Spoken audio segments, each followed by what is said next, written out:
तो मेरे प्यारे प्यारे बच्चों सभी को मेरा सलाम, नमस्ते, सत श्री अकाल, जय श्री कृष्णा, जय जिनेन्द्र, अस्सलाम वालेकुम, प्रेज द लॉर्ड, जय हनुमान, जय श्री राम।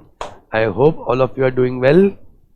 मॉर्निंग में 7 बजे हमारा लेक्चर हो रहा है और बहुत अच्छे नंबर ऑफ पार्टिसिपेंट्स आ गए हैं। दिस शोज कि कितना जील है आप लोगों को पढ़ने के लिए और अच्छा स्कोर करने के लिए, and it's a very positive sign. ठीक है, जो लोग मॉर्निंग में उठ के आए हैं, hats off to you people. इतना आसान नहीं है, मुझे तो क्लास लेनी है, ठीक है, आपको तो क्लास करनी है, ठीक है। So it's a very good sign कि आप बहुत सीरियस हो अपने स्टडीज के बारे में। तो ठीक है, without wasting any further time start करते हैं बच्चों अपना सेशन। कल हम लोगों ने देखा इनहेरेंट लिमिटेशंस ऑफ ऑडिट, याद है क्या सभी को? हमने क्या बोला सर, ऑडिट में आप कितना भी कर लो आपको कभी भी एब्सोल्यूट एश्योरेंस नहीं मिलेगा। बाय मैक्स क्या मिल सकता है?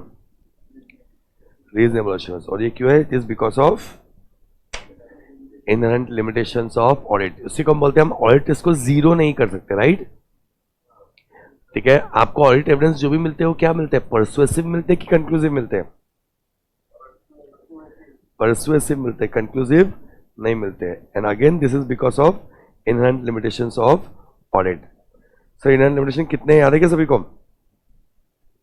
ठीक है, सो निमोनिक थर्स्ट के लिए jumping from cliff in the morning. Hello, jumping from cliff in the morning नहीं है, जंपिंग। सो जे से क्या है? Judgement by management. हमने बोला कि फाइनेंशियल स्टेटमेंट बनाने के लिए मैनेजमेंट कई सारे जजमेंट्स अप्लाई करता है गाइस, ठीक है। बट प्रॉब्लम क्या है कि वो जजमेंट्स में एस्टिमेशन अनसर्टेनिटी बहुत ज्यादा है, तो हम कंक्लूसिवली नहीं बोल सकते कि ये जजमेंट सही है या नहीं है, राइट? ये जजमेंट वाले पॉइंट के लिए पॉइंट का नाम क्या था? हेडिंग क्या था? हेडिंग क्या था? हेडिंग था नेचर ऑफ फाइनेंशियल रिपोर्टिंग। याद रखना है पॉइंट, राइट? ठीक है। सी से क्या था? Cost and time. ठीक है, कई बार, ठीक है, उतना कॉस्ट उतना हमको ऑडिट फीस नहीं मिलती, या नंबर 2 उतना हमारे पास टाइम नहीं रहता, राइट? उसके कारण हमें क्या करना पड़ता है? टेस्ट चेकिंग अडॉप्ट करना पड़ सकता है। बट सर, जहां टेस्ट चेकिंग कर रहे हैं, जहां सैंपलिंग कर रहे हैं, ऑब्वियसली बात है, हम 100% चेक नहीं कर रहे, तो हमको कंक्लूसिव एविडेंसेस नहीं मिलेंगे, राइट? एल से सर अपने पास लीगल पावर ही क्या है? अपन ऑडिट तो कर सकते हैं लेकिन अपन इन्वेस्टिगेशन नहीं कर सकते, हम सर्च नहीं कर सकते, हम सीजर नहीं कर सकते, तो हमको एब्सोल्यूट एश्योरेंस मिल ही नहीं सकता। आई से सर कई बार हम लोग इंफॉर्मेशन लेते हैं, किससे गाइस? क्लाइंट से या उनके एम्प्लॉय से, बट वो हमको मैनिपुलेट कर सकते हैं, रॉन्ग इंफॉर्मेशन प्रोवाइड कर सकते हैं। एफ से पहले क्या था? फ्रॉड। ठीक है, अगर एरर्स होंगे तो हम आसानी से ढूंढ लेंगे, बट फ्रॉड ढूंढना उतना आसान नहीं है। क्यों गाइस? बिकॉज फ्रॉड क्या है?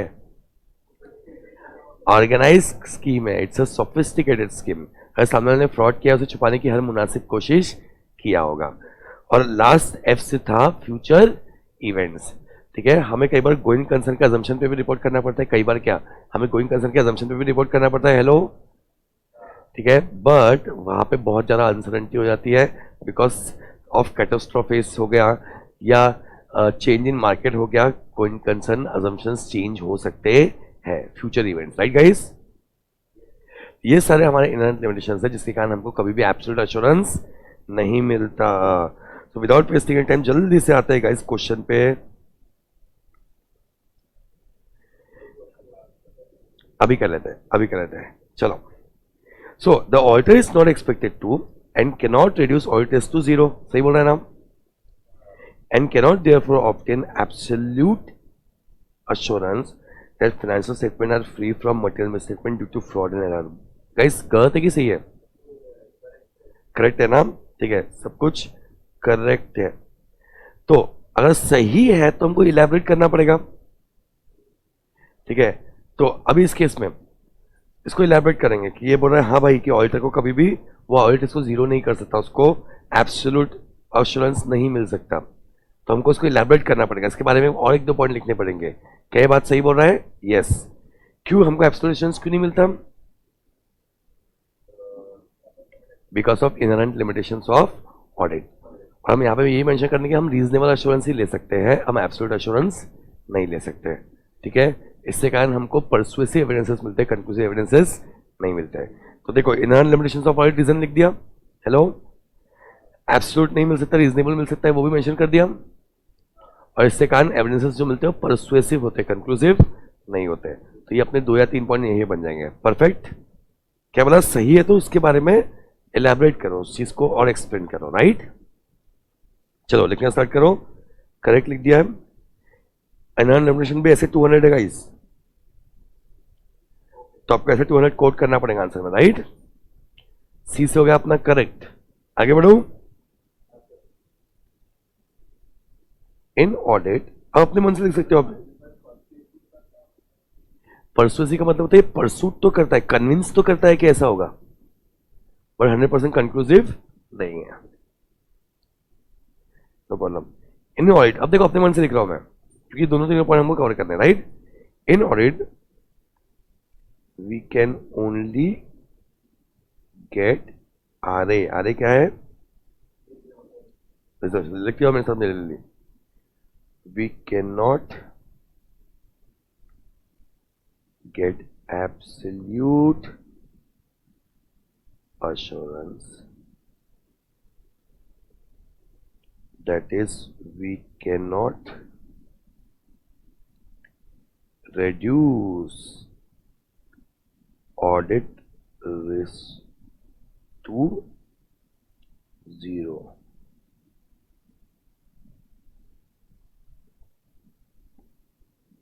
Point number 1, this is because of, देखो मैं अपने मन से सेंटेंस लिख रहा हूँ, एकदम सेम कॉपी पेस्ट नहीं कर रहा, अपने मन से लिख रहा हूँ same sentence. Because of inherent limitation of audit.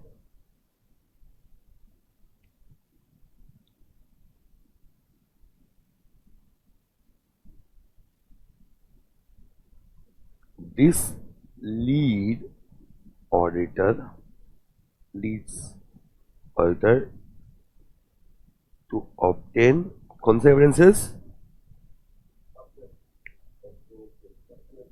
persuasive evidence rather than conclusive evidence.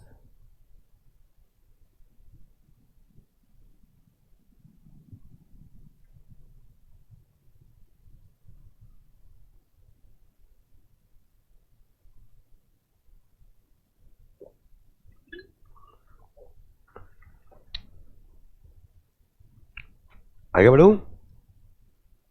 चड्डे पट्टे। Perfecto sir. Question number next, ये आरटीपी नवंबर 22 के अंदर आया हुआ क्वेश्चन है, और मे 18 में भी आया है। For auditors opinion reasonable assurance is a absolute level of assurance. क्या reasonable assurance absolute level of assurance होता है guys? The answer is no. Reasonable assurance high assurance होता है, बट 100% अश्योरेंस नहीं होता। तो आपको यहां मेंशन करना पड़ेगा। देखो इनकरेक्ट और करेक्ट क्या है, ये बोल रहा है reasonable assurance absolute level of assurance होता है, x is equal to Y, है ना। तो पहले हमको मेंशन करना पड़ेगा x क्या होता है, कि for auditors opinion reasonable assurance is high level of assurance, ठीक है, but not absolute level of assurance, whereas absolute level of assurance is 100% assurance. समझा क्या? x लिख दिया, y लिख दिया, अपने 2 पॉइंट ऐसे बन जाते हैं। परफेक्ट।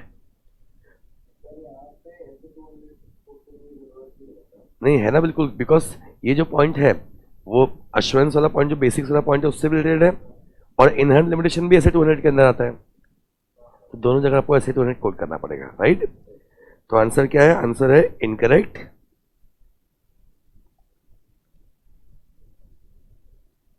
रा is high but not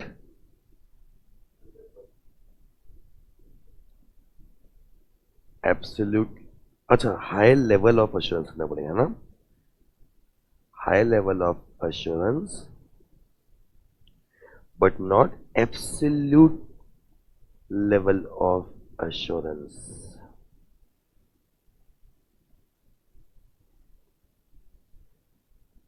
absolute level means 100%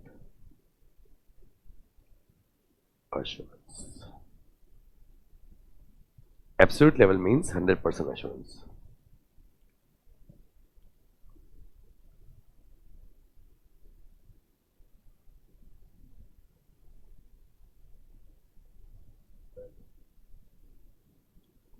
okay, आगे बढ़े.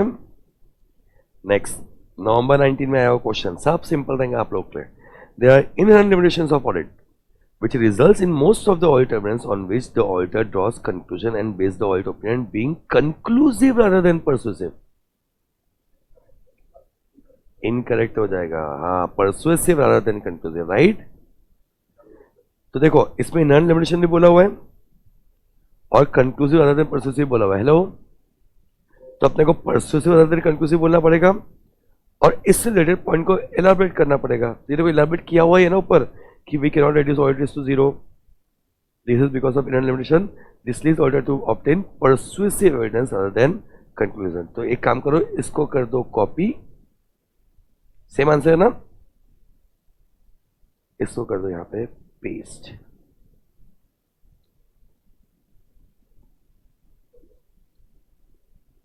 जुगाड़.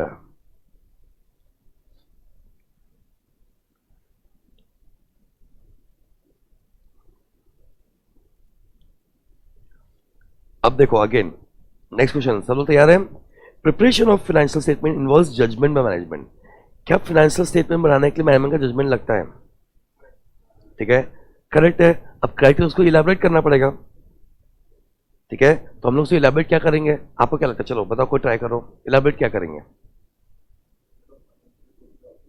नहीं, वो तो लिमिटेशन के एंगल से आ गया, वो एक पॉइंट ऐड कर लेंगे आगे, बट नॉर्मली इस, हाँ ठीक है, तो हम वहाँ पे उनको मेंशन कर सकते हैं कि भाई फाइनेंशियल प्रिपेयर करते समय जहाँ जहाँ एस्टिमेशन अनसर्टेनिटी होती है वहाँ वहाँ मैनेजमेंट क्या करता है? जजमेंट प्रोवाइड करता है. ये मैनेजमेंट के एंगल से है, तो उसको इलाबरेट करते हम बोल रहे हैं कि एज अ ऑडिटर हमारी ड्यूटी होती है वो जजमेंट्स को चेक करना. हेलो, बट उस पर हम कंक्लूसिव ओपिनियन नहीं दे सकते बिकॉज, ठीक है, वहाँ पे एस्टिमेशन अनसर्टेनिटी बहुत ज़्यादा है, राइट. क्योंकि देखो ये इनहरेंट लिमिटेशन के एंगल से पूछा ही नहीं गया. उसने पूछा गया कि भाई फाइनेंशियल स्टेटमेंट प्रिपेयर करने के लिए मैनेजमेंट का जजमेंट लगता है. हेलो, तो हम बोलेंगे हाँ भाई मैनेजमेंट बहुत जगह पर जजमेंट अप्लाई करता है. सही बोल रहे हो आप, ठीक है. जहाँ जहाँ अनसर्टेनिटी होती है वहाँ वहाँ तो डेफिनेटली, ठीक है, जजमेंट प्रोवाइड करता है. बट और एज अ ऑडिटर हमें वो जजमेंट को भी चेक करना पड़ता है, हमारे स्कोप के अंदर वो भी कवर होता है, राइट. बोलो.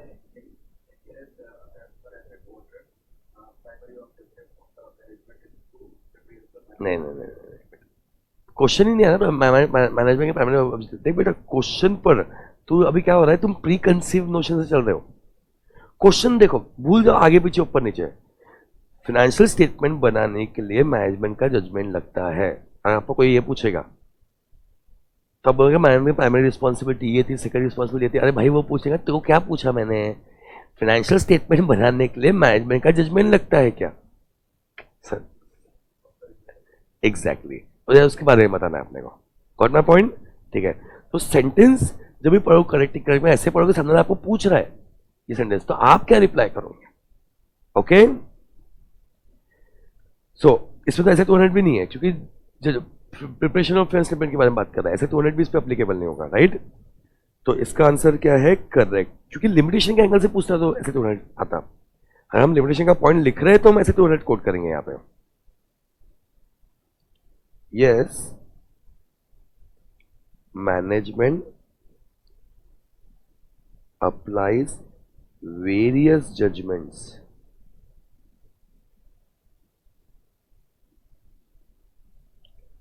while preparing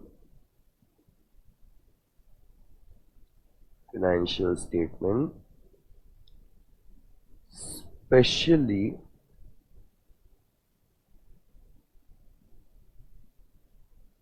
where they are required to estimate, है ना, जब उन्हें एस्टिमेट करना पड़ता है. Especially where they are required to estimate. अब इसमें और कुछ लिख नहीं सकते हम, जजमेंट करने में और क्या लिखेंगे आगे, तो हम लिखते हैं एज अ ऑडिटर हमें वो सारे हमारे स्कोप में कि हमको जजमेंट्स को इवेलुएट करना पड़ेगा. As a auditor we need to evaluate those judgments. अब थर्ड पॉइंट ऐड कर रहा हूं उसके अंदर में, but we can not obtain conclusive evidence since estimation uncertainty is high. देखो मैं इनहेरेंट लिमिटेशन का पॉइंट भी लेके आ गया.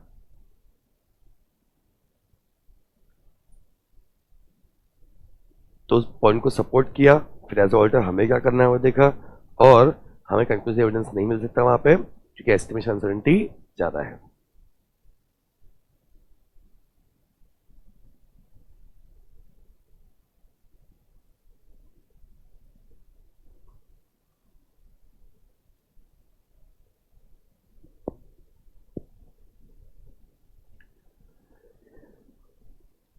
नेक्स्ट कौन आंसर देगा, कोई नया स्टूडेंट बताओ. बहुत सिंपल क्वेश्चन है. क्वेश्चन बोलता है audit procedure use to gather audit evidence may be effective, यानी हमारे ऑडिट प्रोसीजर इफेक्टिव रहेंगे for detecting a intentional misstatement. Guys intentional misstatement मतलब क्या होता है? फ्रॉड. फ्रॉड. ठीक है, तो फ्रॉड ढूंढने के लिए हमारे ऑडिट प्रोसीजर इफेक्टिव रहेंगे क्या? इन्वेस्टिगेशन कहां से आ गया? ऑडिट प्रोसीजर की बात चल रही है, ऑडिट की बात चल रही है, इन्वेस्टिगेशन कहां से आ गया बाबा? ये हाँ, nature of audit procedure. Nature of audit procedure के अंदर हमने क्या देखा था कि फ्रॉड ढूंढने के लिए हमारे ऑडिट प्रोसीजर कई बार इनइफेक्टिव हो जाते हैं. क्यों? Because fraud is organise and sophisticated scheme. याद आया क्या कुछ? तो पूरा वो जो 2 पॉइंट लिखे एज इट इज दोनों पॉइंट मेंशन करना है, राइट?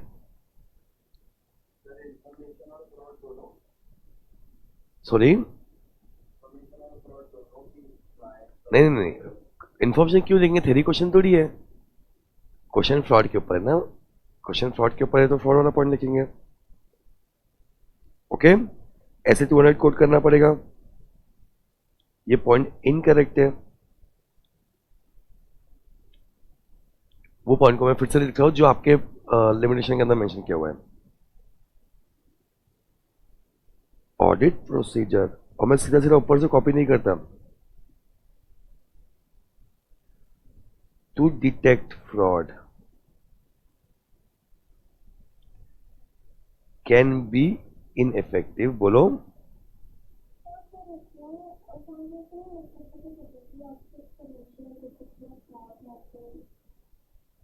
नहीं, वो सेकेंडरी ऑब्जेक्टिव एंगल से क्वेश्चन ही नहीं है. वो बोल रहा है कि कई बार हमारे ऑडिट प्रोसीजर जो इनइफेक्टिव हो जाते हैं फ्रॉड डिटेक्ट करने के लिए. आप फिर से समझो, अगर आपको क्वेश्चन पूछ रहा हो कि कई बार फ्रॉड डिटेक्ट करना ना के लिए हमारे ऑडिट प्रोसीजर इनइफेक्टिव हो जाते हैं, तो आप बोलोगे कि हमारा वो सेकेंडरी ऑब्जेक्टिव है. वो पूछेगा अरे फ्रॉड ढूंढने के लिए इनइफेक्टिव हो जाते हैं. ये क्वेश्चन पूछोगे इफेक्टिव है कि इनइफेक्टिव है. आप सेकेंडरी ऑब्जेक्टिव प्राइमरी ऑब्जेक्टिव क्यों पूछते हो? समझा मैं क्या बोल रहा हूँ?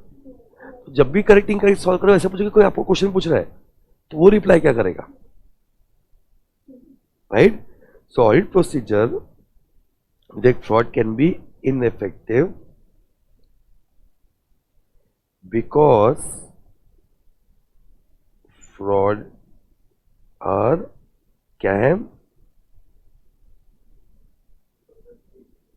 Organise and sophisticated.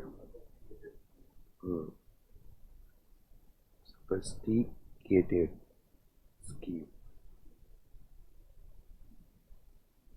So they are difficult to detect, right? उन्हें डिटेक्ट करना डिफिकल्ट हो जाता है.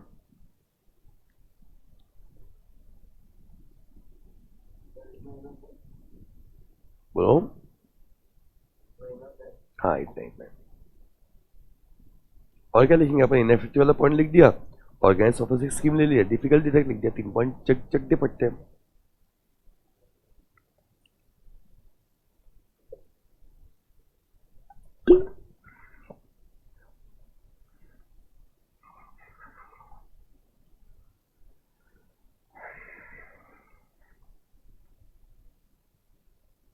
ओके गाइस, चलो, audit is official investigation into alleged wrong doing. फिर से तुम्हें पूछ रहा हूं, क्या ऑडिट ऑफिशियल इन्वेस्टिगेशन है इनटू अलेज्ड रॉन्ग डूइंग? तो आप क्या रिप्लाई करोगे? नहीं भाई, ऑडिट ऑफिशियल इन्वेस्टिगेशन नहीं है। इन्वेस्टिगेशन अलग होता है, ऑडिट अलग होता है। इन्वेस्टिगेशन तो हम लोग जो करते हैं, ऑडिट तो जनरल पर्पस के लिए करते हैं। ऑडिट क्यों करते हैं? ठीक है, ऑडिट का जनरल पर्पस के लिए करते हैं, ओपिनियन देने के फाइनेंशियल स्टेटमेंट में, राइट। जबकि इन्वेस्टिगेशन जो होता है वो क्रिटिकल एग्जामिनेशन होता है फॉर स्पेशल पर्पस। तो कोई आपको पूछेगा कि ऑडिट इज ऑफिशियल इन्वेस्टिगेशन, तो आप उसको क्या रिप्लाई करोगे? नहीं भाई, ऑडिट अलग है, इन्वेस्टिगेशन अलग है। ऑडिट में ये होता है जबकि इन्वेस्टिगेशन में ये होता है। ऐसे लिखोगे ना, बस वही चीज यहां पे लिखनी है आपको। समझा? एक नंबर। ऐसे 2 मिनट भी कोट मत करो। The above statement is incorrect. Audit is different from investigation. भाई ऑडिट अलग है इन्वेस्टिगेशन से। It implies reporting on financial statement. और मैं जानबूझ के देखो कैसे लिख रहा हूं, फॉर जनरल पर्पस, क्योंकि वहां पे हमने स्पेशल पर्पस मेंशन किया ना, for general purpose. Whereas investigation, लिखने से फर्क पड़ रहा है गाइस? हम लोग लिख रहे हैं कि आंसर से फर्क पड़ रहा है? दिमाग चल रहा है ना हर बार? जब मैं रुक रहा हूं हर बार, तो हर बार आपका दिमाग चल रहा है, उतने बार आपके दिमाग में हैमर हो रहा है, right. It implies reporting on financial for general purpose, whereas investigation means, बोलो क्या था? Critical examination of financial statement for special purpose. अब वैसे 2 पॉइंट से अपना काम चल जाएगा, बट हम चाहे तो तीसरा पॉइंट भी इसमें ऐड कर सकते हैं। बताओ तीसरा पॉइंट में क्या ऐड करने वाला हो?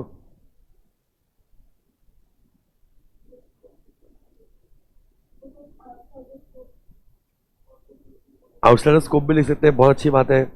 Investigation is outside the scope of audit. और नहीं, डॉक्यूमेंट के ऊपर तो क्वेश्चन ही नहीं है, इन्वेस्टिगेशन में क्वेश्चन है। आउटसाइड द स्कोप भी लिख सकते हैं हम। दूसरा हम यही मेंशन कर सकते हैं, ठीक है, कि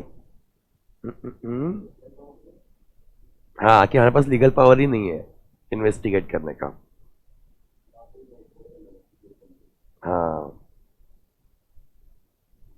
इनफैक्ट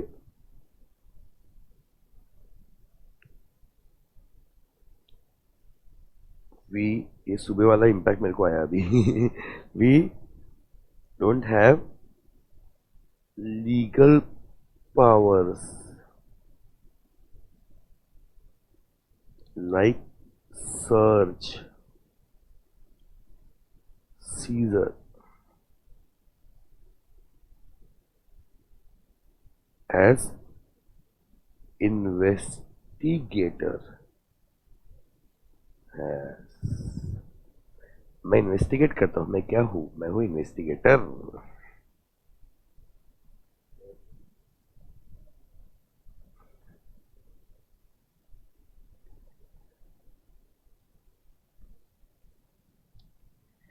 ओके बच्चा बाड़ी, देखो ये इंपॉर्टेंट पॉइंट था, इसको स्टार मार्क भी कर दो। नहीं, ए बी सी तो कंसेप्ट होते हैं। हाँ बट ठीक है, ए स्टार मार्क कर दो, ए प्लस हो गया। The matter of difficulty, time और cost involve in itself is a valid basis for auditor to omit all procedure. यानी टाइम कॉस्ट और डिफिकल्टी के कारण ये वैलिड बेसिस है कि आप ओमिट कर सकते हो.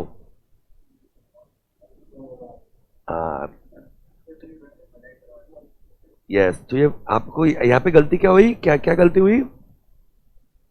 नॉट अ वैलिड बेसिस है, नॉट अ वैलिड बेसिस. हाँ, फिर उसका नेक्स्ट सेंटेंस जो होगा, फॉलो सेंटेंस जो मैंने आपको ऊपर लिखा है, तो वो हो जाएगा कि एग्जैक्टली परफेक्ट. लिखे?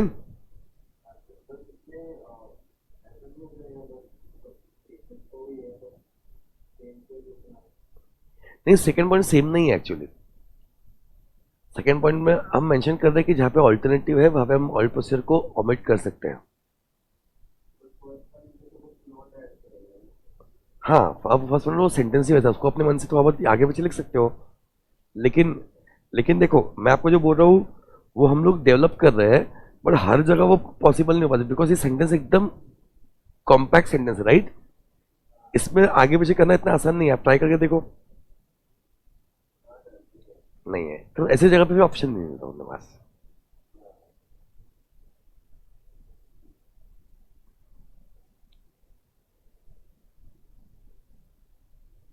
मैटर ऑफ, बिना देखे लिखने की कोशिश करो ऊपर से. टाइम और कॉस्ट इज नॉट, देखो मैंने इन इटसेल्फ वर्क कर दिया, is not valid basis to omit audit procedure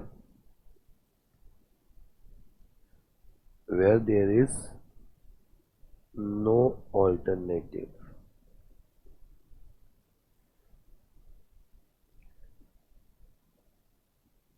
Due to time or cost,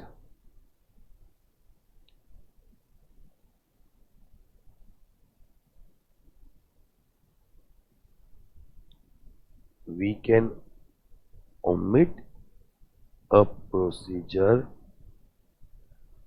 only where there is alternative procedure या मेथड. थोड़ा तो टच दे दिया अपन ने अपने वर्ड्स में लिख के. और ये ऐसे 200 हम बाजू में लिख रहे हैं, आंसर में अपन एज पर ऐसे 200 लिख के स्टार्ट करेंगे, राइट? हाँ, बढ़िया बढ़िया.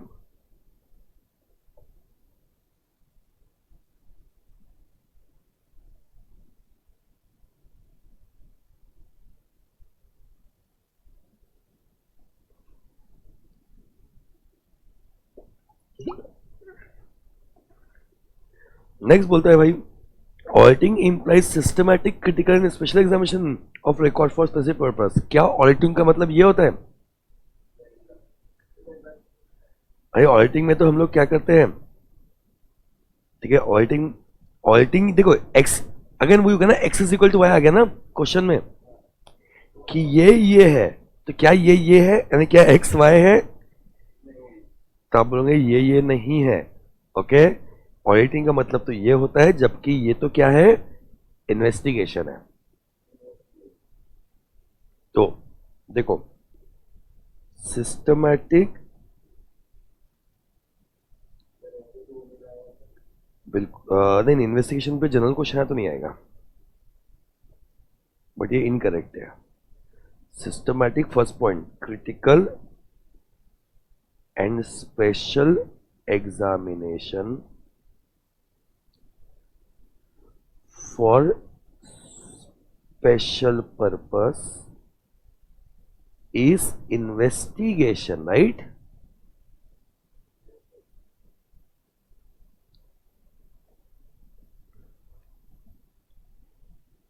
In audit, we report on financial statement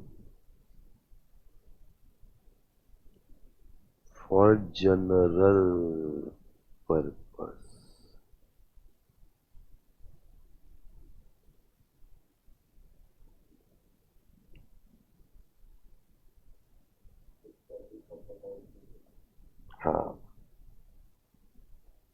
और वहां पे उनका ड्यूटी आई, तो यहाँ पे अपना काम पर लिखा दिया मैंने कि हम रिपोर्ट करते हैं ऑन फाइनेंशियल स्टेटमेंट्स।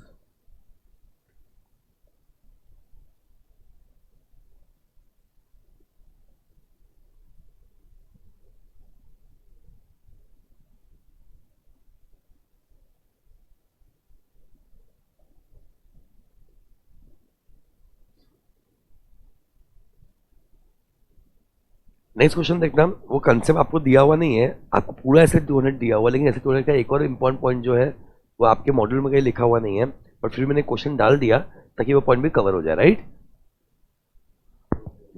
क्या बोलते हैं, auditor has nothing to do with profitability of the company. मतलब उसके बोलने मतलब ये बोल रहा है कि गाइस कंपनी प्रॉफिटेबल हो या नॉन प्रॉफिटेबल हो, एज अ ऑडिटर हमें उससे कोई लेना देना है क्या? नहीं, हमको फाइनेंस स्टेटमेंट चेक करना है, उसके ऊपर ओपिनियन देना है, ठीक है। तो ऐसे 200 में 2 इंपॉर्टेंट पॉइंट्स और लिखे होते हैं, सुन लो, अपने को सिलेबस में नहीं दिया हुआ है मॉड्यूल में। देखो, हम कभी मैनेजमेंट की एफिशिएंसी या इफेक्टिवनेस के बारे में रिपोर्ट नहीं करते, राइट, क्योंकि हम तो रिपोर्ट करते हैं फाइनेंशियल स्टेटमेंट के ऊपर। हेलो, अब मैनेजमेंट ने एंटिटी को अच्छे से चलाया है नहीं चलाया, उसमें हम कभी रिपोर्ट नहीं करते। नंबर 2, हमें एंटिटी के प्रॉफिटेबिलिटी से, प्रूडेंस से, प्रूडेंस मतलब फ्यूचर कितना वाइबल है, उससे हमें कोई लेना देना नहीं है, क्योंकि हम तो हिस्टोरिकल इंफॉर्मेशन पे रिपोर्ट करते हैं, right guys.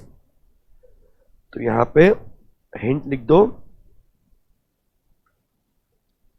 Correct, right, objective of audit. तो हमारा काम क्या है एज अ ऑडिटर, वो आपको मेंशन करना पड़ेगा कि हाँ भाई, हमें प्रूडेंस से प्रॉफिटेबल से मतलब नहीं है, हमारा काम है to express our opinion on financial statement whether it shows true and fair view. That is to express opinion on financial statement whether it shows true and fair view। यहां पे आप ऐसे तुरंत कोड कर सकते हो, है ना, क्योंकि बेसिक्स के बारे में बात कर रहा है, ऑब्जेक्टिव के बारे में बात कर रहा है अपना, राइट। समझदार, धीरे धीरे धीरे धीरे सब सॉल्व होते आ रहा है, क्लियर होते आ रहा है।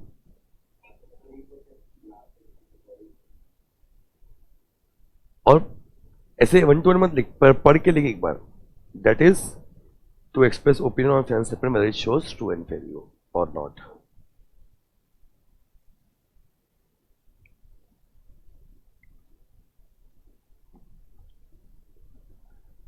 ओके, फर्स्ट एमसीक्यू का आंसर देगा अभिषेक। अभिषेक तैयार? परफेक्ट, मैं पहले पढ़ लेता हूं साथ में, आंसर आप अटेम्प्ट करोगे, राइट। मुझे तो following statement is correct, correct पूछा है ना, तो करेक्ट को मैंने पहले तो ये कर दिया। स्टार्ट करूं। Auditing implies systematic, critical and special examination of records for special purpose, correct बोला है।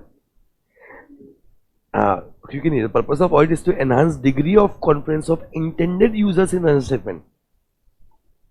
ये सही लग रहा है। Audit is legally obligated for all types of business organisation.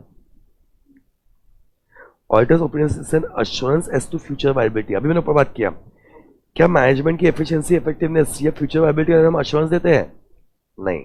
तो आंसर क्या हो गया? बी। जमा क्या गाइस? नेक्स्ट आंसर देगी अदिति। अदिति तैयार? बात, which of the following is not, देखा नॉट को इनलाइन कर दिया मैंने, not a SA 200 requirement related to audit of financial statement. To obtain reasonable assurance, the auditor must obtain sufficient appropriate audit evidence to reduce audit risk to acceptable low level। ये तो correct है, बढ़िया। Compliance with relevant ethical requirement including those pertinent to independence, यानी auditor ने ethical requirements fulfil करना चाहिए। Actually ये वाला पार्ट आपका सिलेबस में नहीं है, बट फिर भी टेंशन मत, आपको समझ जाएगा कि आपने एथिकल रिक्वायरमेंट्स फुलफिल करने चाहिए। Okay, the auditor shall exercise common sense in planning and performing audit. ये भी सही है। Auditor shall plan and perform an audit with professional scepticism recognising the circumstances. आपको मैं को बता रहा हूं, देखो फर्स्ट वाला था राइट, एक्चुअली ऐसे 200 के अंदर रिक्वायरमेंट्स ऑफ ऑडिटर भी है, और जो आपको सिलेबस में नहीं दिया हुआ है नए वाले, उसमें बोलता है कि आपको एथिकल रिक्वायरमेंट्स फुलफिल करना है, आपको प्रोफेशनल्स के प्रेजेंट मेंटेन करना है, ये दोनों दिया हुआ है। लेकिन जो प्लानिंग वाली बात बोला है ना, प्लानिंग एंड परफॉर्मिंग ऑडिट जो है वो ऐसे 300 में दिया हुआ है। ओके, बाकी इवन एथिकल रिक्वायरमेंट्स भी जो है वो ऐसे 200 के रिक्वायरमेंट ऑफ ऑडिटर में है। देखो लिख दो आप, रिक्वायरमेंट ऑफ ऑडिटर में है। प्रोफेशनल स्केप्टिसिज्म भी ऐसे 200 के रिक्वायरमेंट ऑफ ऑडिटर में है, पर आपने ऑडिट प्लान करना चाहिए, परफॉर्म करना चाहिए, वो ऐसे 300 के अंदर है। तो आंसर क्या होगा गाइस? सी। तो अभी आप बच्चे नहीं हो, अभी आपको फिर से आंसर देना पड़ेगा।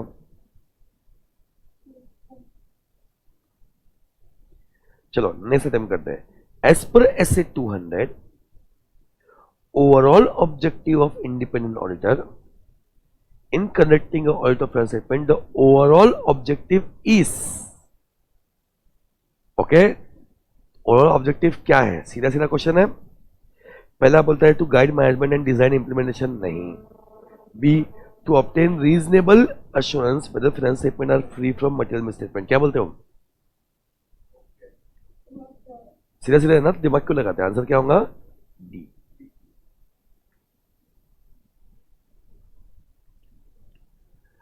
नेक्स्ट अनुज, तैयार?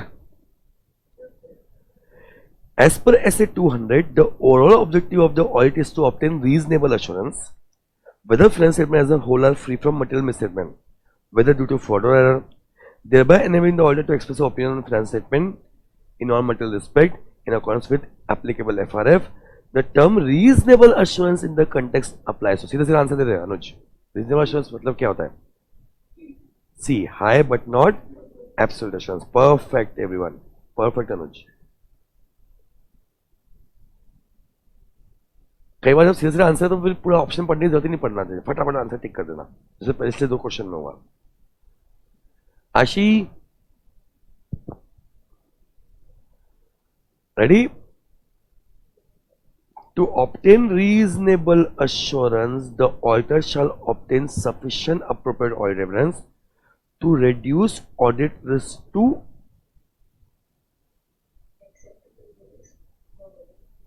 and thereby enabling the auditor to draw reasonable conclusion on which to base the, हाँ, तो acceptable low level audit conclusion, acceptable low level audit opinion। हालांकि देखा है तो ओपिनियन में भी हम कंक्लूजन ही ड्रॉ कर रहे हैं, तो बहुत गलत नहीं होगा, बट एकदम परफेक्ट आंसर क्या है? सी, कि भाई अपन रीजनेबल एश्योरेंस ले रहे हैं ताकि ऑडिट रिस्क को अपन एक लो लेवल पे लेके आ सके। Right guys? नील नहीं लिख सकते यहाँ पे, क्योंकि नील लिखेंगे तो ऑडिट तो 0 कर ही नहीं सकते अपन। हाँ, which form the basis for the opinion. Okay, तो आंसर क्या होगा? C. Very good answer, very good. अच्छा, नेक्स्ट कौन है? नेक्स्ट है baby Soni, come on baby Soni. Yes, आपका नाम क्या है? बेबी सोनी नाम ही है क्या आपका? बड़ा क्यूट नाम रखा आपका घर वालों ने। मेरे को लगा सोनी होगा, लेकिन बेबी सोनी नाम है, बहुत बहुत क्यूट नाम है। चलो, the matter of difficulty, time और कॉस्ट इन्वॉल्व, ठीक है, वो सेंटेंस जो अपने स्टार मार्क किया था। Not in itself a valid basis for auditor to omit audit procedure for which there is no alternative. Sentence सही लग रहा है, गलत लग रहा है?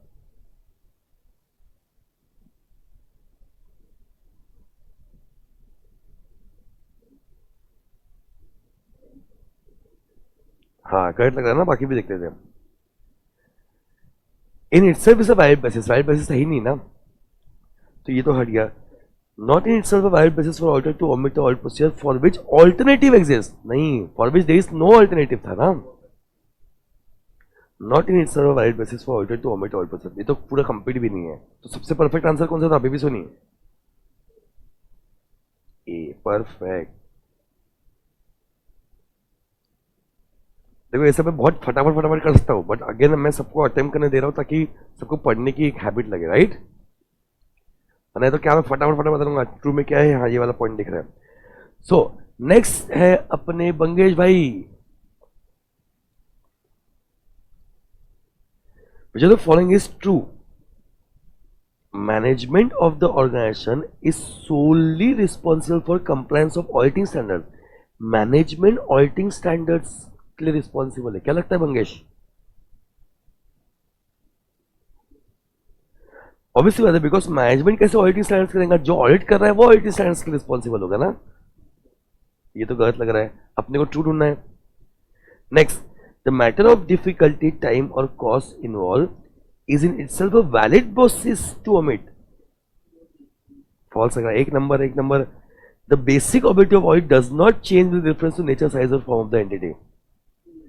ये सही लग रहा है ना, पर एक बार चौथा भी चेक कर लेते हैं। Audit procedure used to gather audit evidence may be effective for detecting intentional mistake. अभी देखा था ऊपर अपन ने, इंटेंशनल मिस्टेक मतलब क्या होता है? फ्रॉड होता है। हेलो, फ्रॉड को डिटेक्ट करने के लिए आपके ऑडिट प्रोसेस कई बार इफेक्टिव नहीं होते। तो परफेक्ट आंसर क्या होगा? सी। दरीवा आ जाओ। Yes, which of the following is not a inherent limitation of audit. देखो नॉट बोला है ना, मैं आपको क्या सिखाता हूं, नॉट जब भी है उसको अनलाइन कर दो, राइट? तो इनमें से इनहेरेंट लिमिटेशन कौन सा नहीं है वो हमको चेक करना है। रेडी? बताओ, सीधे चारों ऑप्शन दिखे, आप भी फट से बता दो।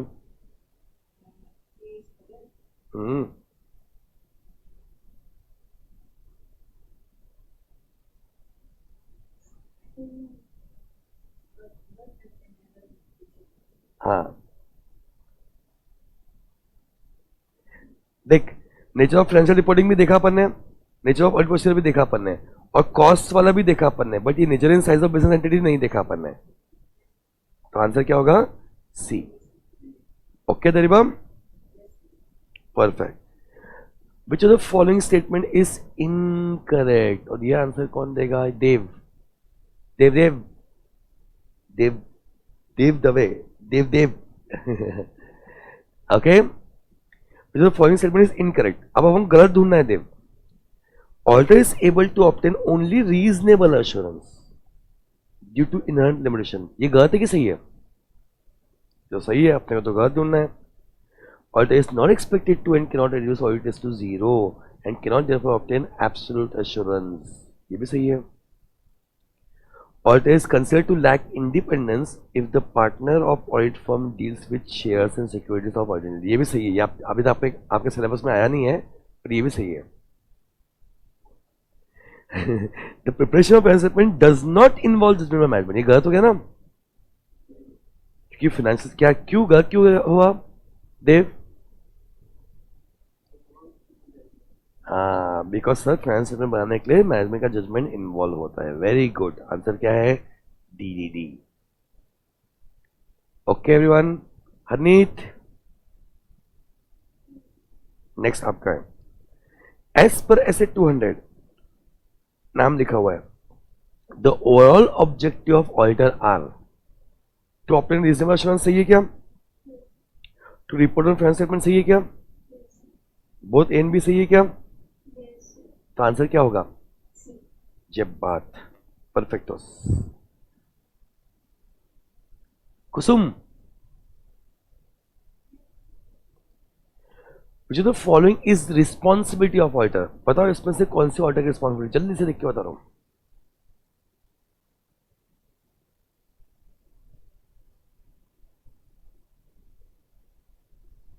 बोलो।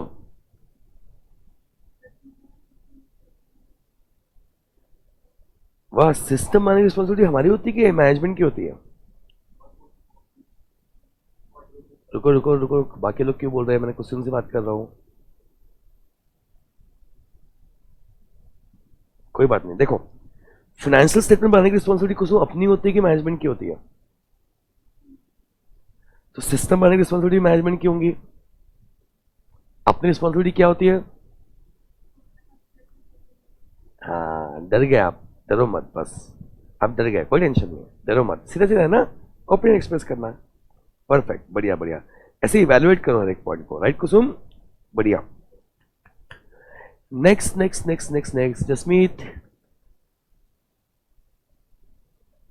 जसमीत,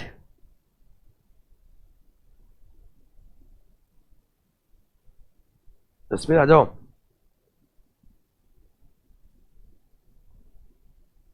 ओके चलो, नेक्स्ट कौन आएगा? Mishwa, are you there?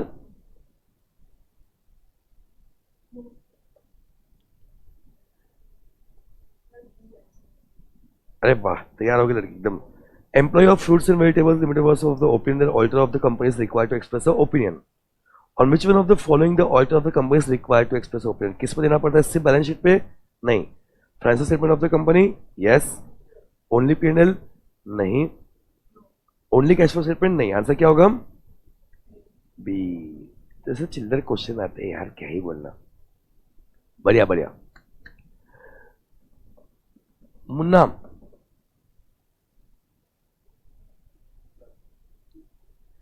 the auditor of Delicious Sweet Limited was of the opinion that objective of audit of financial statement of a company is to provide reasonable assurance that financial statement of the company are free from material misstatement.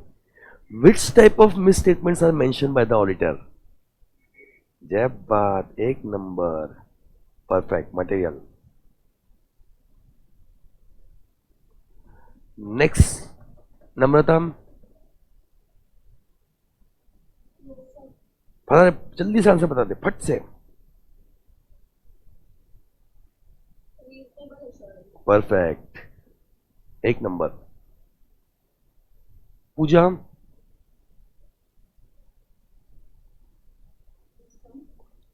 which of the following is incorrect, right? An auditor conducting an audit in accordance with SA is responsible for obtaining absolute assurance that the finance statement taken as a whole are free from material misstatement. सही है कि गलत है? तो यहीं पे incorrect मिल गया ना अपने को।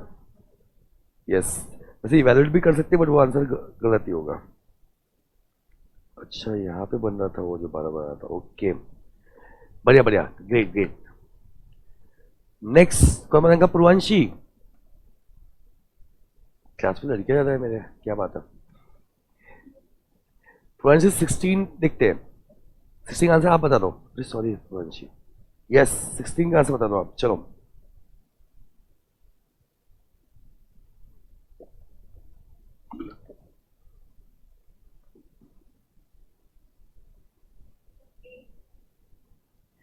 आप देखो, पूछा है which is the responsibility of auditor. C है ना? हाँ, फ्रेंड्स में पेपर करना हमारी रिस्पॉन्सिबिलिटी नहीं है। Very good. सिस्टम बनाने में हमारी रिस्पॉन्सिबिलिटी नहीं है। लॉस भी वही कंप्लाई करेगा जो फ्रेंड्स स्टेटमेंट बनाएगा, यानी मैनेजमेंट। हमारा काम है reporting on true and fair way. एकदम परफेक्ट, बढ़िया। गाइस कोई डाउट यहां तक? ठीक है, अब ये देखो, this is a self study question, पढ़ना। सेल्फ स्टडी क्यों दिया पता है तो आपको मैं। जनरल पूछा हुआ है, auditor is called upon to assess the actualities of situation, review the statement of accounts and give an expert opinion about truth and fairness of such accounts. This he cannot do unless he has examined the financial statement objectively. Okay? गलत बोला है कि सही बोल रहा है? सही बोल रहा है, ठीक है। तो जनरली इसके बारे में लिखा हुआ है कि भाई ऑडिट ना लॉजिकल प्रोसेस होती है। बिना हम फाइनेंशियल स्टेटमेंट चेक किए ऑब्वियस सी बात है हम रिपोर्ट नहीं कर सकते।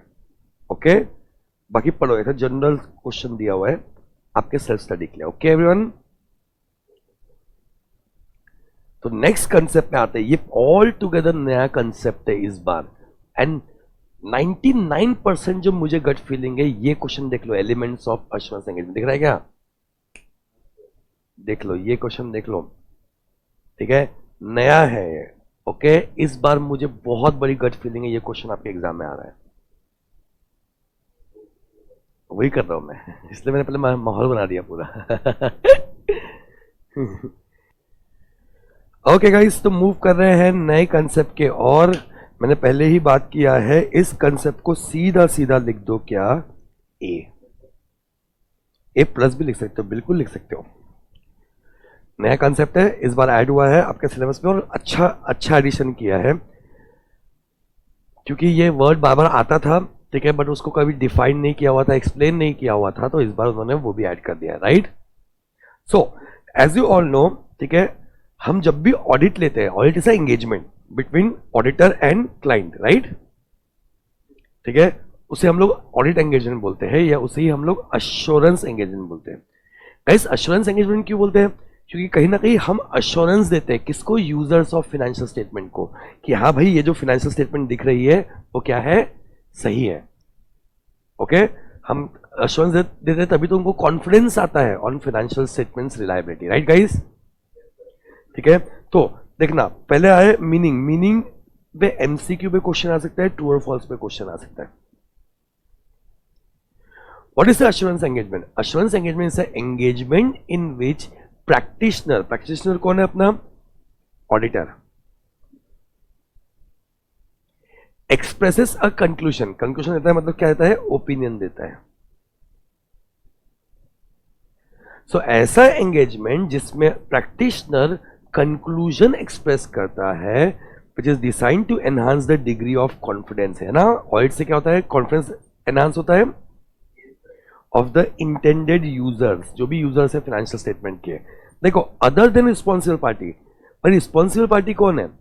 Who was responsible for preparation of financial statement, मतलब कौन? मैनेजमेंट या बोर्ड ऑफ डायरेक्टर। यानी बेसिकली, ठीक है, इसमें देखो ट्रू और फॉल्स कैसे आ सकता है। इसमें आ सकता है कि क्या हम कॉन्फिडेंस रिस्पॉन्सिबल पार्टी का एनहांस करते हैं? नहीं, हम इंटेंडेड यूजर्स का कॉन्फिडेंस एनहांस करते हैं। ऑलराइट गाइस, ठीक है। About the outcome of the evaluation और measurement of a subject matter, ठीक है। तो हम बेसिकली किसको लेके कॉन्फिडेंस दे रहे हैं, ठीक है, अबाउट द आउटकम और measurement of subject matter. Subject matter अपने लिए क्या होता है? वो होता है फाइनेंशियल स्टेटमेंट। जनरली क्यों लिखा हुआ है सर? ठीक है, बिकॉज अश्योरेंस एंगेजमेंट कई टाइप के हो सकते हैं, जो हम आगे देखेंगे, राइट। तो ऐसा एंगेजमेंट जिसमें प्रैक्टिशनर जो है, ठीक है, वो अपनी ओपिनियन एक्सप्रेस कर रहा है, जिससे डिग्री ऑफ कॉन्फिडेंस एनहांस हो रहा है। किसका? यूजर का कि रिस्पॉन्सिबल पार्टी का? यूजर्स का, ठीक है। और किसके बारे में कॉन्फिडेंस एनहांस कर रहा है? About the outcome. तो देखो, कुछ की पॉइंट्स जो है यहां पे ध्यान रखना, की पॉइंट्स को मैं मेंशन कर रहा हूं। नंबर 1, प्रैक्टिशनर क्या दे रहा है? कंक्लूजन दे रहा है। क्या करने के लिए दे रहा है? कॉन्फिडेंस बढ़ाने के लिए दे रहा है। किसको? इंटेंडेड यूजर को। अबाउट दी सब्जेक्ट मैटर का आउटकम। ओके, ये 5 एलिमेंट्स मेजरली यहां पे होने चाहिए। It means that the practitioner gives an opinion about specific information due to which user of information are able to make confident decision, knowing well that the chance of information being incorrect is diminished। यानी कहीं ना कहीं उन्हें लगता है कि हाँ भाई, कि जो गड़बड़ी हो सकती है। याद है आपने फर्स्ट डे जब देखा था, सब लोग बेचारे निराश, हताश, परेशान थे, राइट। कहीं ना कहीं, ठीक है, उन्हें क्या मिल रहा है? कॉन्फिडेंस मिल रहा है उसके थ्रू। गाइस, समझा क्या अश्योरेंस एंगेजमेंट क्या होता है? फिर से, ऑडिट इज अश्योरेंस एंगेजमेंट। उसमें प्रैक्टिशनर मतलब ऑडिटर क्या कर रहा है? ठीक है, अपना ओपिनियन दे रहा है, मतलब कंक्लूजन दे रहा है, जिससे, ठीक है, जो यूजर्स है उनका कॉन्फिडेंस बढ़ रहा है। किसके ऊपर कॉन्फिडेंस बढ़ रहा है? About the outcome of the subject matter. Subject matter क्या है? Financial statement. कि भाई वो जो सब्जेक्ट मैटर है उसका आउटकम है, उसका मेजरमेंट, कैलकुलेशन जो है वो करेक्ट है। ओके, अब आ रहे हैं एलिमेंट्स। इस पे थ्योरी क्वेश्चन आएगा गाइस, और A+ तो मैं पहले ही लिखा चुका ऊपर। ये नया कंसेप्ट है और बहुत बहुत बहुत, मैं बोल रहा हूं, ये क्वेश्चन आ ही जाएगा, ठीक है, जितना मेरा एक्सपीरियंस है, ठीक है। और थोड़ा सा भी जिससे पेपर बनाऊंगा उसको ऑडिट समझता हूँ, पुराना सिलेबस पता है, नया सिलेबस पता है, तो ये क्वेश्चन आने के चांसेस 99% है। ओके, तो देखो 5 एलिमेंट से पहले मैं ऊपर से बात करता हूं। नंबर 1, 3 पार्टी है। अब 3 पार्टी कौन कौन सी आपको डेफिनेशन समझ गया होगा। नंबर 1 क्या है? प्रैक्टिशनर। इसको बुलाया गया है ओपिनियन देने के लिए। Hello guys. नंबर 2 है यूजर्स, उसको वो ओपिनियन देता है, पर ओपिनियन किस पे देगा? सब्जेक्ट मैटर पे। और ये सब्जेक्ट मैटर कौन बनाएगा? मैनेजमेंट, यानी रिस्पॉन्सिबल पार्टी। तो बेसिकली कितनी पार्टीज होंगी? 3 पार्टीज होंगी, number 1, number 2 and number 3 responsible party. समझा? तो 3 पार्टी होनी चाहिए। ओके। नंबर 2 सब्जेक्ट मैटर होना चाहिए, सही है ना? सब्जेक्ट मैटर क्या है अपना? सब्जेक्ट मैटर मतलब जिसके ऊपर आप ओपिनियन दे रहे हो, जिसके ऊपर आप काम कर रहे हो, वो है फाइनेंशियल स्टेटमेंट्स। ठीक है। नंबर 3 कोई ना कोई क्राइटेरिया होना चाहिए। ठीक है, जैसे ऑडिट में क्राइटेरिया है ना कि क्या वो ट्रू एंड फेयर भी शो करता है, क्या वो applicable financial reporting framework follow कर रहा है, क्या वो फ्री फ्रॉम मटेरियल मिसस्टेटमेंट है, राइट? क्या वो लॉ फॉलो कर रहा है, क्या वो स्टैंडर्ड्स फॉलो कर रहा है, क्या वो गाइडेंस फॉलो कर रहा है। तो कोई ना कोई क्राइटेरिया होना चाहिए। नंबर 4 वो ये ओपिनियन कब दे पाएगा? जब वो खुद सेटिस्फाई होगा, यानी खुद ऑब्टेन करेगा क्या? Sufficient and appropriate audit evidence. याद है ना, हमको सिर्फ एविडेंस ऑब्टेन नहीं करना है, उतना एविडेंस ऑब्टेन करना है जो हमारे हिसाब से क्वांटिटी वाइज पूरा खत्म नहीं किया मैंने। क्वांटिटी वाइज सफिशिएंट है और क्वालिटी अप्रोप्रिएट है। समझा क्या? ठीक है। और अल्टीमेटली एंड रिजल्ट क्या होगा? हम देंगे एक return assurance report in appropriate form यानी फॉर्मेट जो है वो तो आपको ऐसे 700 में समझेगा, बट ये 5 एलिमेंट्स होने चाहिए। नंबर 1 क्या? मेरे साथ बोल जल्दी, क्या होना चाहिए? 3 पार्टी होनी चाहिए। हेलो, ठीक है। नंबर 2, पार्टीज कौन कौन सी थी? Number 1 practitioner, number 2,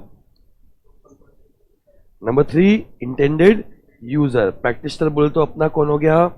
auditor. लिखो मेरे साथ में, जल्दी लिखो मेरे साथ में, ऑडिटर।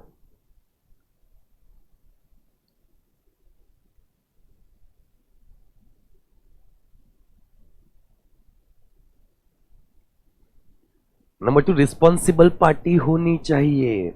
कौन? General management. ठीक है। रिस्पॉन्सिबल पार्टी कौन होती है? जो प्रिपेयर कर रही है ना सब्जेक्ट मैटर को। देखो जो मैंने ऑनलाइन किया, आप भी ऑनलाइन करो। रिस्पॉन्सिबल पार्टी वो है जो प्रिपेयर कर रही है सब्जेक्ट मैटर को। और यूजर कौन है? जिसको हम रिपोर्ट दे रहे हैं। Person for whom report is prepared. अब देखो प्रैक्टिशनर में क्या बोला है guys? Practitioner is the person who provides the assurance. The term practitioner is broader then auditor. क्यों? क्योंकि देखो ऑडिटर सिर्फ ऑडिट करता है, हेलो, जबकि अश्योरेंस एंगेजमेंट ऑडिट करने के भी हो सकते हैं, कुछ एग्रीड अपन प्रोसीजर के लिए भी हो सकते हैं। मतलब हर बार, इसलिए जनरली वर्ड यूज कर रहा है, ये ऑडिटर वर्ड यूज नहीं कर रहा। देखा, प्रैक्टिशनर वर्ड यूज कर रहा है, क्योंकि सिर्फ हिस्टोरिकल फाइनेंशियल इंफॉर्मेशन को आप चेक कर रहे हो तो आप ऑडिट कर रहे हो, हेलो। पर आज ही मैं आपको बताऊंगा कि कई बार हमको प्रोस्पेक्टिव इंफॉर्मेशन चेक करनी पड़ती है, कई बार हम रिव्यू करना पड़ता है, ठीक है, कई बार हमको कोई एग्रीड अपॉन प्रोसीजर करने पड़ते हैं। तो बहुत सारे टाइप के प्रोसीजर एंगेजमेंट्स हो सकते हैं गाइस, हेलो। तो अश्योरेंस एंगेजमेंट 3-4 टाइप के होते हैं, उसमें से एक ऑडिट है। इसीलिए practitioner is a bigger term, broader term than auditor. सही है ना? क्योंकि ऑडिटर तो सिर्फ हिस्टोरिकल इंफॉर्मेशन को चेक करता है, मतलब जो हो चुका है, जबकि प्रैक्टिशनर तो बाकी भी अश्योरेंस सर्विसेज प्रोवाइड करता है। Okay guys. नंबर 2 क्या होना चाहिए? सब्जेक्ट मैटर होना चाहिए। सब्जेक्ट मैटर अपने केस में, ऑडिट के केस में क्या होगा? Financial statement. भाई मैं आपको सिर्फ एग्जांपल दे रहा हूं, इसमें यह मत करना कि आप फाइनेंशियल स्टेटमेंट लिख के आओ, क्योंकि अश्योरेंस एंगेजमेंट बड़ा है ना, कई बार हमको, ठीक है, कुछ और भी चीजों को चेक करने बोला जा सकता है, इसीलिए। It refers to information to be examined. Perfect point बोला एकदम।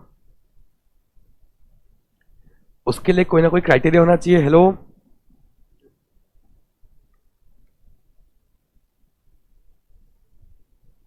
यानी बेंचमार्क कि क्या स्टैंडर्ड फॉलो किया, क्या लॉ फॉलो किया, क्या रूल्स फॉलो किया, कुछ ना कुछ होना चाहिए। हमारे लिए स्कोप दिया हुआ है, हमारे लिए स्टैट्यूट आया हुआ है कि क्या क्या करना है, आपको स्कोप बताया हुआ है, right.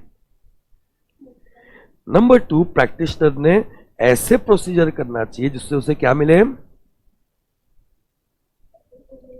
Sufficient appropriate audit evidence. फिर से मैंने लिखा चुका आपको, sufficient means quantity wise, appropriate means quality wise. और इसमें आगे भी पढ़ूंगा आपको, कितना सफिशिएंट है, कितना अप्रोप्रिएट है, ये डिपेंड करता है ऑडिटर के जजमेंट पे। इसलिए कोई रूल नहीं है, हमारे हिसाब से इतने एविडेंस सफिशिएंट है भाई, डिपेंड्स अपॉन ऑडिटर्स जजमेंट।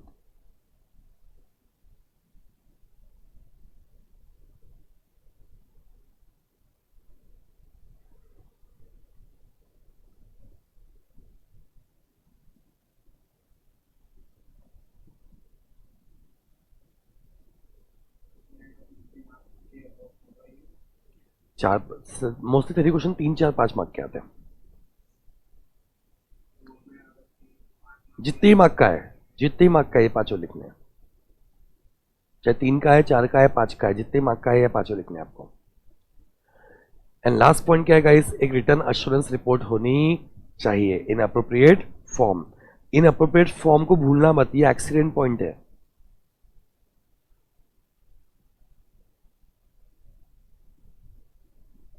तो अपने लिए वो क्या हो गया, ऑडिट रिपोर्ट होगी। हेलो,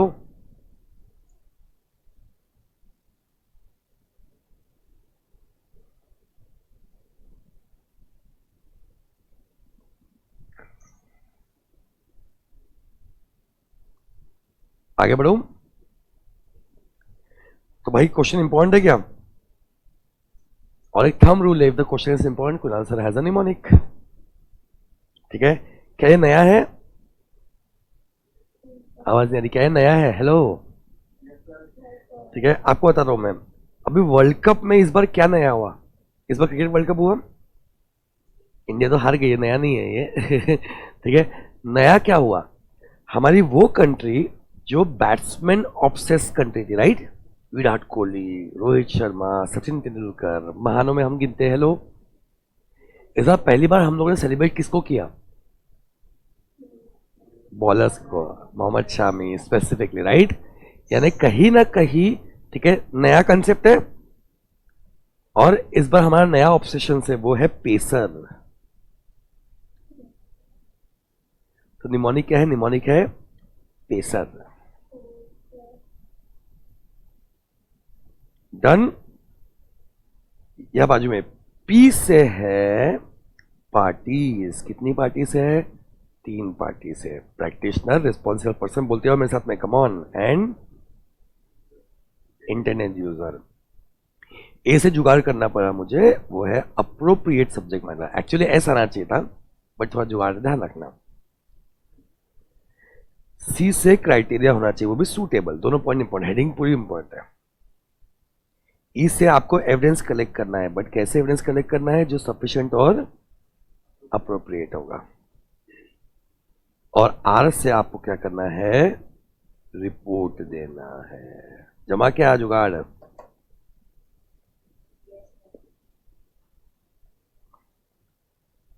तो क्वेश्चन इंपॉर्टेंट है, क्वेश्चन समझ गया अच्छे से सभी को? किसी को कोई डाउट इस कंसेप्ट पे? तो अश्योरेंस एंगेजमेंट मतलब कोई भी एंगेजमेंट जो प्रैक्टिशनर का एंटिटी के साथ में हो, जहां पे आप यूजर्स का कॉन्फिडेंस एनहांस करो, दैट्स इट। ओके, मैं फिर से बोल रहा हूँ, ऑडिट उसका एक टाइप है।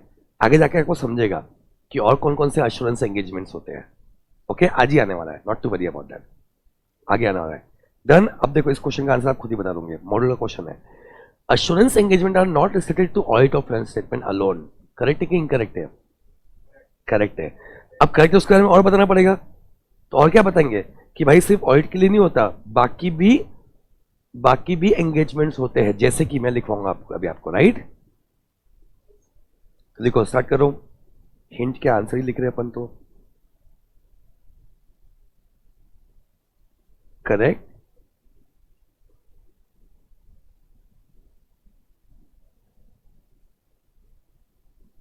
assurance engagement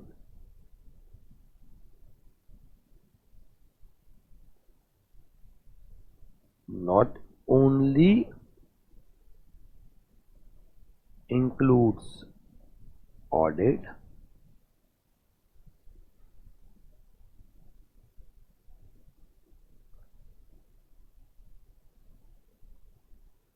but also includes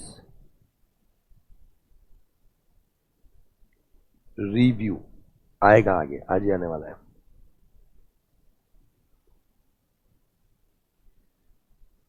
checking prospective information. Prospective मतलब future, prospective information and other agreed upon procedures.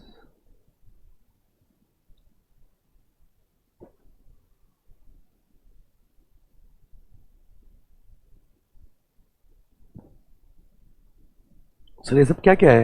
ये सब आने वाले हैं, अभी सब समझ जाएंगे आपको. बोलो.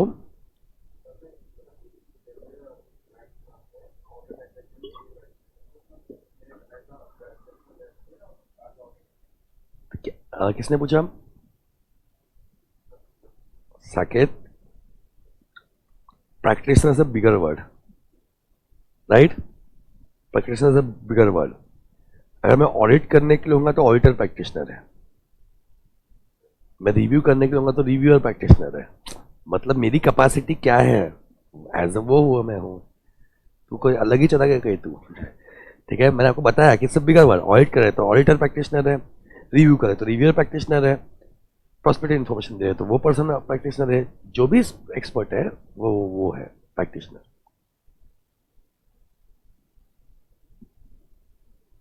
Done. Next, assurance engagement involves a 3-party relationship. सही बोल रहा है क्या? यस मुन्ना. ठीक है. Discuss meaning of 3 parties. ऊपर मीनिंग दिए हुए अपने को. ये क्वेश्चन आएगा 2-1 मार्क के, 2 या 3 मार्क के लिए आएगा. 3 मार्क के लिए भी है तो तीनों का हम एक्सप्लेन कर देंगे, काम खत्म अपना. तो ऐसा भी आता है कि किसी एक को एक्सप्लेन करने के लिए आ जाए. ओके चलो, अब आता हूं नए कंसेप्ट के और. Audit versus review. अभी तक हमने ऑडिट समझा क्या होता है. ऑडिट क्या होता है? इसमें ऑडिटर आता है, वो फाइनेंशियल स्टेटमेंट को चेक करता है और रिपोर्ट देता है. किसको? यूजर्स को. ठीक है, यूजर्स को, शेयर होल्डर्स को, क्या financial statement true and fair show कर रहा है या नहीं. गाइस रिव्यू ये वर्ड आप लोगों ने पढ़ा है, लॉ में पढ़ा है. कोई मुझे बता दे कहां पढ़ा है, तो उसको मेरी तरफ से गिफ्ट 100 रुपीज पेटीएम. बट आपके पास 10 सेकेंड है.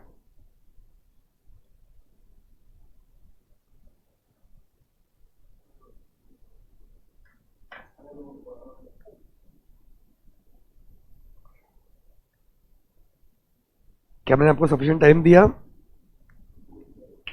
नहीं. मतलब आपने क्या पढ़ा है ये वर्ड? अगर आपको याद होगा तो ये आपने पढ़ा हुआ है सेक्शन 129A फाइनेंशियल स्टेटमेंट, कि अगर सेंट्रल गवर्नमेंट चाहे तो अब अनलिस्टेड कंपनी का रिव्यू भी करवा सकती है. मतलब वो पूरा पॉइंट क्या था? अगर सेंट्रल गवर्नमेंट चाहे तो अनलिस्टेड कंपनीज को वो फाइनेंशियल स्टेटमेंट बनाने बोल सकती है पीरियोडिक. याद है क्या?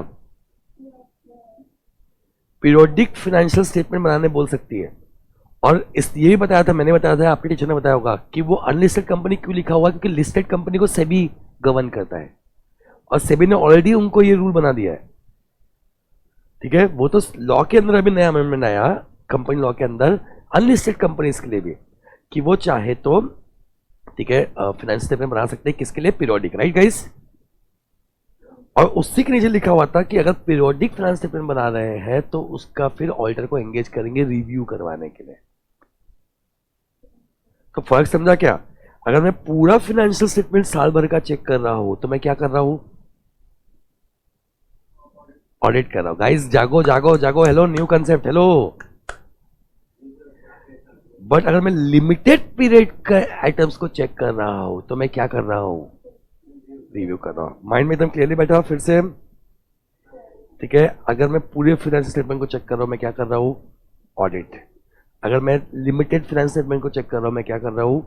रिव्यू. लॉजिकली बताना, ऑब्वियस सी बात है. ठीक है, ज्यादा प्रोसीजर्स में कहां परफॉर्म करूंगा? ऑडिट में कि रिव्यू में? तो मुझे ज्यादा एश्योरेंस कहां मिलेगा? ऑडिट में कि रिव्यू में? ऑडिट में. एकदम क्लियर हो गया? ऑडिट में अपने को हाई बट नॉट 100% मिलता है. राइट? रिव्यू में अवश्य आते हम प्रोसीजर ही कम कर रहे तो हमको क्या मिलेगा? लोअर एश्योरेंस मिलेगा ना. Perfect everyone? देखो, we have learn that audit is a reasonable assurance engagement. ये तो पढ़ा ना अपन लोगों ने. It provides reasonable assurance. However review, अब अंडरलाइन करना स्टार्ट करो मेरे साथ. Review is a limited assurance engagement.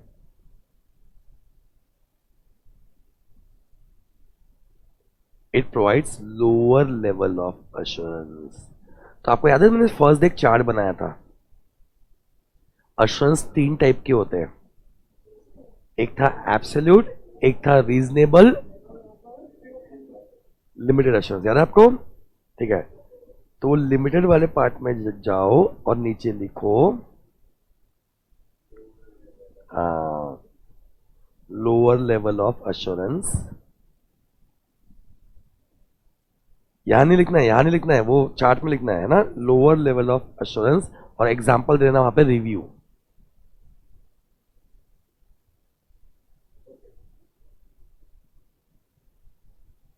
Done everyone? It review involves fewer procedure. Fewer मतलब लेस, लेस प्रोसीजर, फ्यू. और यहां पे भी हम सफिशिएंट अप्रोप्रिएट ऑडिट एविडेंस ही कलेक्ट कर रहे हैं, बट जो हमने लिमिटेड एश्योरेंस लिया है उसके बेसिस पे.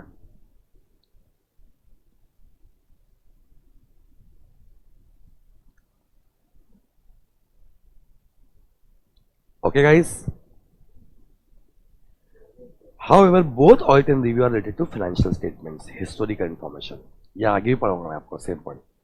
यानी हिस्टोरिकल इंफॉर्मेशन की 2 चीजें हो सकती है, या तो ऑडिट हो सकता है या तो रिव्यू हो सकती है. तो आप समझा एश्योरेंस एंगेजमेंट में. देखो एग्जाम्पल मैंने रिव्यू भी लिखा है, तो दिख रहा है क्या कि सिर्फ ऑडिट से कंस्टेंट नहीं है, रिव्यू भी होता है. समझा क्या? इसलिए बता एश्योरेंस एंगेजमेंट बड़ा वर्ड है. इसके अंदर ऑडिट भी आता है, इसके अंदर रिव्यू भी आता है, और आगे और भी कुछ चीजें आएंगी. Right guys?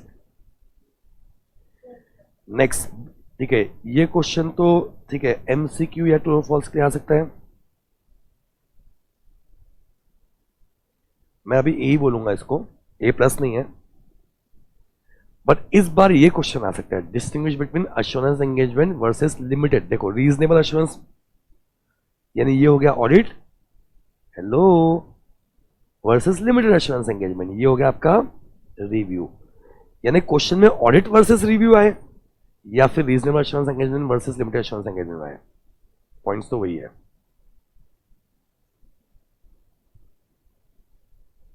ओके, ये भी ए टिक कर रहा हूं मैं. Distinguish between. डन बच्चों? देखो अब जल्दी जल्दी हो जाएगा. रीजनेबल एश्योरेंस एंगेजमेंट क्या होता है? High level of assurance, right. तो लिमिटेड एश्योरेंस क्या हो गया? Lower level of assurance. दोनों में प्रोसीजर कहां परफॉर्म ज्यादा करते हैं? ऑडिट में. हाँ, तो ये हो गया आपका एलैबोरेटिव एंड एक्सटेंसिव प्रोसीजर, ज्यादा प्रोसीजर परफॉर्म करते हैं, यानी मोर प्रोसीजर. ये भी लिख सकते हो आप.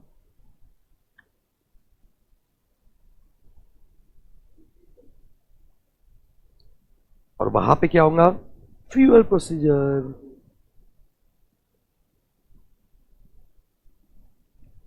It draws reasonable conclusion on the basis of sufficient appropriate audit evidence. It involves obtaining sufficient appropriate, वो भी वहां पे है, but for limited conclusion. देखो फर्क क्या है? फर्क है कंक्लूजन का. यहां पे है रीजनेबल, यहां पे है लिमिटेड. इसको भी अच्छा पॉइंट है, भूल जाओगे, एक्सीडेंट पॉइंट कर देना.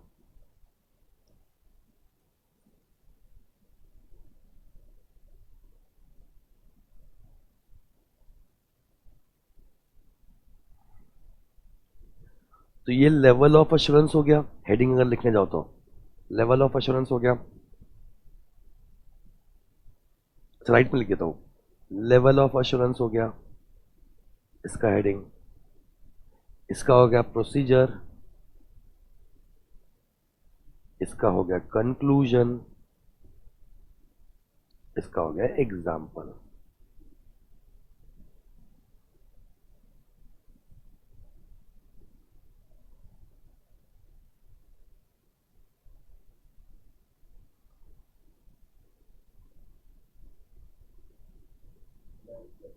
जमा समझा नया कंसेप्ट अच्छे से एकदम?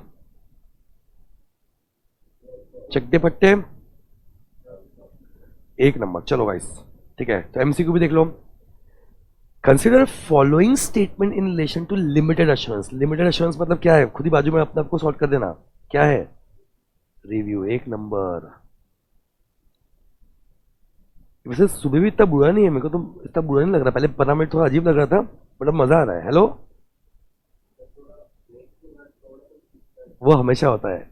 मैं मैराथन लेता हूँ ना, FTR. सुबह 8 बजे चालू करना पड़ता है मैराथन. 8 बजे समझता नहीं चल क्या रहा है. तो जो 8 से 9 के बाद में जो 9 बजे एक ब्रेक होता है ना 15 मिनट का, उसके बाद फिर दिमाग खुल जाता है. तो दो स्टेटमेंट दिए, राइट? पूछ रहा है, बताओ कौन सा स्टेटमेंट करेक्ट है.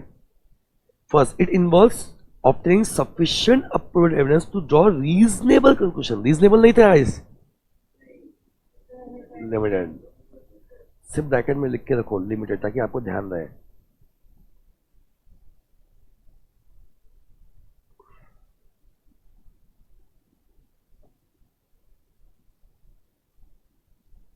Review of interim financial information. Interim मतलब कुछ लिमिटेड पॉइंट का. Is example of limited assurance engagement. सही है ना? यस. दोनों में से सही कौन सा है? ये वाला है ना, डी. तो आंसर क्या है इसका? डी.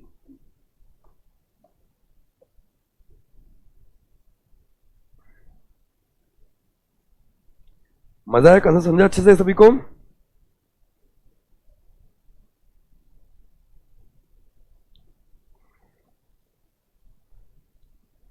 चलो जल्दी से मेरे साथ में एक चार्ट बनाओ.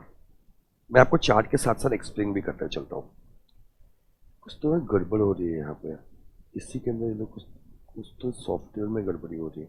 सॉफ्टवेयर भी नहीं, नीचे.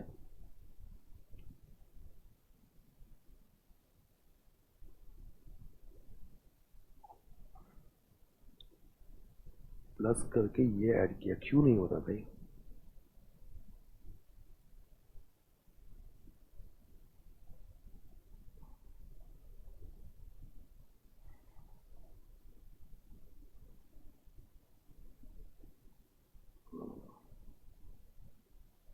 ऊपर कहीं बनवा. चलो ऊपर बना हुआ है, ठीक है, इसको यूज कर लेते हैं.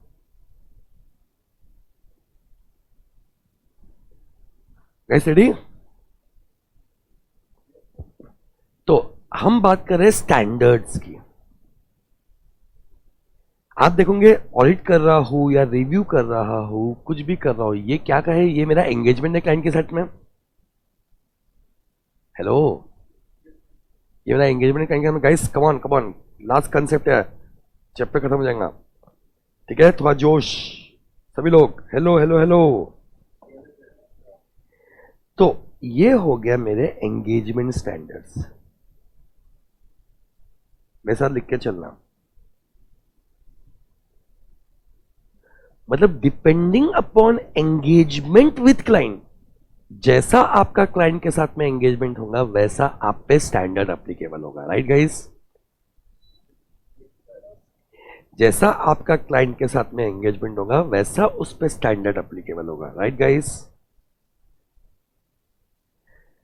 अगर आप क्लाइंट का ऑडिट कर रहे हो, क्या कर रहे हो? ऑडिट कर रहे हो, तो आप पे जो स्टैंडर्ड एप्लीकेबल है, बताओ. ये तो आप बोल सकते हो गाइस. क्या एप्लीकेबल है? कौन सा स्टैंडर्ड एप्लीकेबल है? स्टैंडर्ड्स ऑफ ऑडिटिंग है, उसे बोलते हैं ऑडिटिंग स्टैंडर्ड्स. तो स्टैंडर्ड्स ऑन ऑडिटिंग.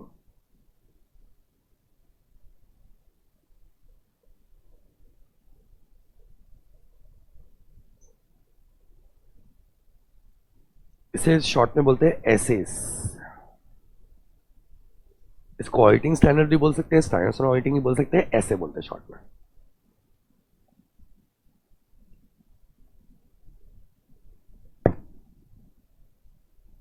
अगर हम लोग का एंगेजमेंट है रिव्यू देने का, राइट?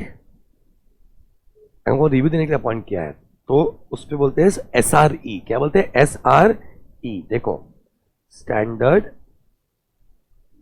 On review engagement.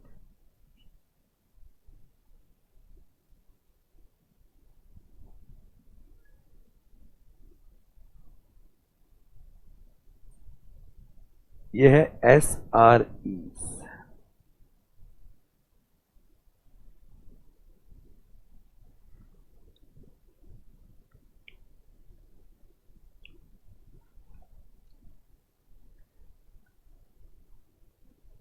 तीसरा, ये वर्ड के कारण ना कंफ्यूज मत होना। देखो, ऑडिट और रिव्यू दोनों में हिस्टोरिकल इंफॉर्मेशन चेक करते हैं गाइस, ठीक है? एक काम करो, दोनों में लिख दो, दोनों में चेक करते हैं हम लोग हिस्टोरिकल इंफॉर्मेशन, यानी जो हो चुका है, मतलब financial statements, check historical information.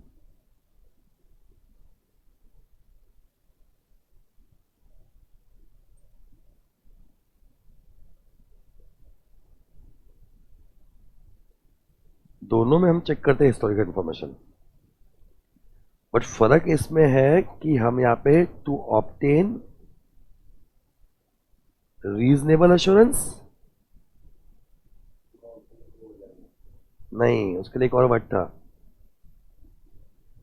To obtain limited assurance. Comparison exactly होना चाहिए ना। रीजनेबल में अगर हाई लेवल बोलता तो वहां पे लोअर लेवल बोलता।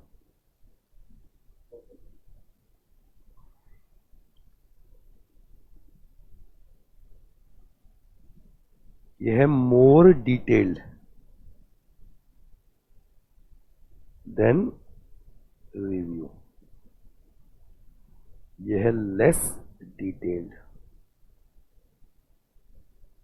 Then audit. मैं कंपैरिजन नहीं कर रहा, लेकिन उसके अंदर के पॉइंट्स लिख रहा हूं बस। वो पॉइंट्स आप पढ़े हुए हैं तो उसको यूज कर रहा हूं।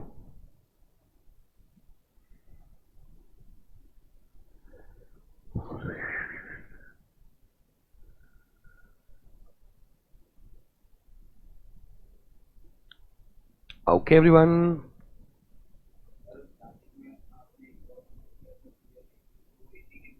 नहीं, पीयर रिव्यू मैंने अभी तक यूज ही नहीं किया वैसे, लेकिन पीयर रिव्यू का मतलब होता है सेम प्रोफेशनल अगर सेम प्रोफेशनल काम को चेक कर रहा है, वो इसके अंदर नहीं आता।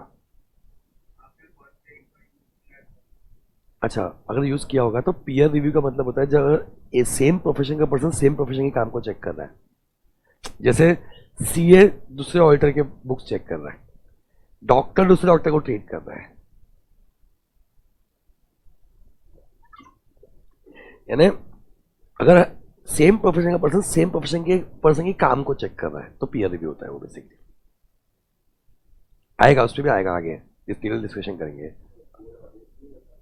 होता है, बिल्कुल बात करेंगे उस पर आगे, बहुत बात करेंगे, बट अभी टाइम आने का है। ओके गाइस, सबके ना जगह दी हुई है स्टैंडर्ड बनाने के लिए। जैसे ऑडिट के लिए दिया हुआ है 100 से लेके, ठीक है, 899 तक की जगह, जितने भी ऑडिटिंग स्टैंडर्ड से इसके अंदर आएंगे। ओके, जितने भी रिव्यू स्टैंडर्ड है वो 2000 से लेके 2699 के बीच में आएंगे। वैसे दो ही है, अभी तक दो ही इशू है। ऑडिटिंग स्टैंडर्ड तो बहुत सारे इशू हो गए, 37, 38, बहुत सारे इशू हो गए, लेकिन रिव्यू स्टैंडर्ड अब तक दो ही हुए हैं।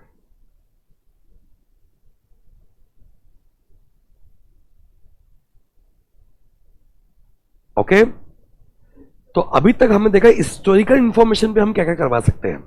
अगर हम ऑडिट करवा सकते हैं तो उसमें ऑडिटिंग स्टैंडर्ड्स एप्लीकेबल है। अगर हम रिव्यू करवा रहे हैं तो उसमें क्या है, रिव्यू। थर्ड है, और देखना है थोड़ा सा ना, ये सिमिलर है तो अश्योरेंस लेता है, स्टैंडर्ड ऑन अश्योरेंस एंगेजमेंट।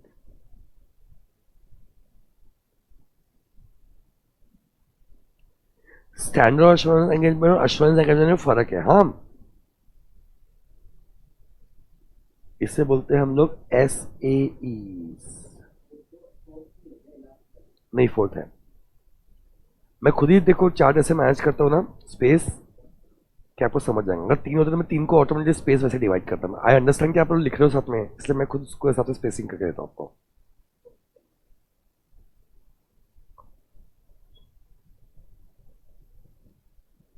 देखो, अभी तक हम क्या चेक कर रहे थे,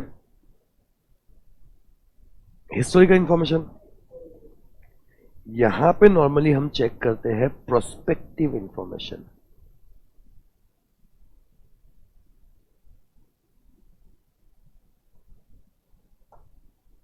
फ्यूचर। और क्या आप में से मुझे कोई एग्जांपल देगा ऐसा जहां पे एक सीए फ्यूचर की इंफॉर्मेशन को चेक करता है? नहीं, गोइंग कंसर्न तो पार्ट पार्ट है, वो जनरल जनरल ऑब्जेक्टिव का पार्ट है। नहीं, my question is, auditor audit करता है, आपको पता है, सीए ऑडिट करता है, आपको पता है, राइट? रिव्यू करता है, आपको पता है। ऐसा कोई काम सीए का जहां वो फ्यूचर इंफॉर्मेशन को चेक कर रहा है? एग्जैक्टली, किसने आंसर दिया? बहुत बढ़िया सवाल, वेरी गुड। समझ सुना है, प्रोजेक्ट रिपोर्ट बनती है। प्रोजेक्ट रिपोर्ट क्या होती है मैं आपको बताता हूँ। जैसे किसी को फाइनेंस रेस करना है, लोन रेस करना है, राइट? ठीक है, तो हम बोलते हैं कि हमारा हमको बिजनेस लोन चाहिए क्योंकि हमारा बिजनेस फ्यूचर में इतना करने वाला है, राइट? तो वो बोलता है एक काम करो, आप प्रोजेक्ट रिपोर्ट बना के लेके आओ। तो वो प्रोजेक्शंस देता है अगले 3 साल का, 5 साल का, जो भी है, कि इस साल इतना टर्नओवर होगा, उसका अगले साल इतना टर्नओवर होगा, उसका अगले साल इतना टर्नओवर होगा, इतना सेल होगा। ठीक है, ऐसे प्रोजेक्शंस देते हैं हम, फ्यूचर इंफॉर्मेशन, राइट? तो ऑब्वियसली बात है, वहां पे भी तो आप फिगर्स यूज कर रहे हो। क्या वो फिगर सही है या नहीं, उसके लिए आप प्रोजेक्ट रिपोर्ट पे सीएस की साइन करते हो, राइट? अब इसमें ना एक गलत नोशन है, इसको मैं ठीक करना चाहूंगा आप लोग, ये ध्यान रखना, थोड़ा अधिक जानकारी है। लोगों को लगता है कि प्रोजेक्शंस में ऑडिटर प्रोजेक्शंस में रिपोर्ट कर रहा है, जबकि आप सीए फाइल में पढ़ोगे, हमारे एथिक्स में लिखा हुआ है कि हम फ्यूचर, देखा था ना हमने, वो बेसिक्स में भी देखा था, हम फ्यूचर्स पे रिपोर्ट कर ही नहीं सकते गाइस, हम प्रोजेक्शंस पे रिपोर्ट नहीं कर सकते। फिर आप बोलोगे सर हम प्रोजेक्शंस पे रिपोर्ट नहीं कर सकते, तो बेसिकली फिर प्रोजेक्ट रिपोर्ट पे साइन क्यों करते हैं? तो वो जो जितने भी फिगर्स दिए हुए ना, उसकी एक्यूरेसी को लेके हम साइन करते हैं। समझा मैं क्या बोल रहा हूं? तो प्रोजेक्ट रिपोर्ट पे हम प्रोजेक्शंस पे कमेंट नहीं कर रहे, वो एथिकली हमको अलाउ ही नहीं करना। हम कमेंट कर रहे हैं about accuracy of the data. Am I clear guys? जहां हम प्रोस्पेक्टिव इंफॉर्मेशन पे रिपोर्ट कर रहे हैं, एन ओपिनियन दे रहे हैं on accuracy of exact word क्या लिखा है बताता हूं मैं, अगर मैंने लिखा होगा तो यहां पे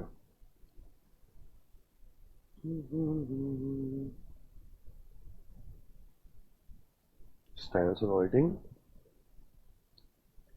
देखो, other than historical financial information, prospective.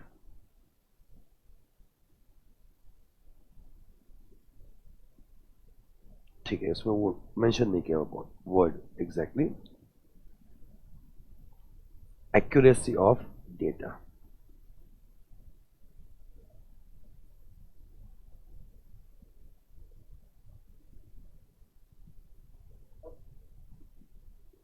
बोलो।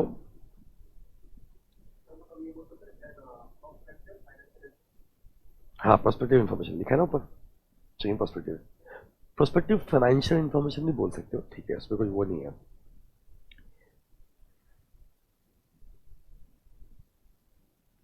Includes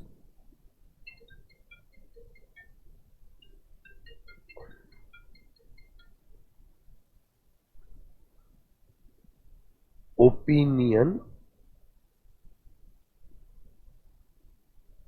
on system. अगर आप सिस्टम पे भी ओपिनियन दे रहे हो कि सिस्टम अच्छा है कि बुरा है आपका, कौन सा सिस्टम? इंटरनल कंट्रोल सिस्टम, याद है ना, कि कैसे एंटिटी कैसे चल रही है।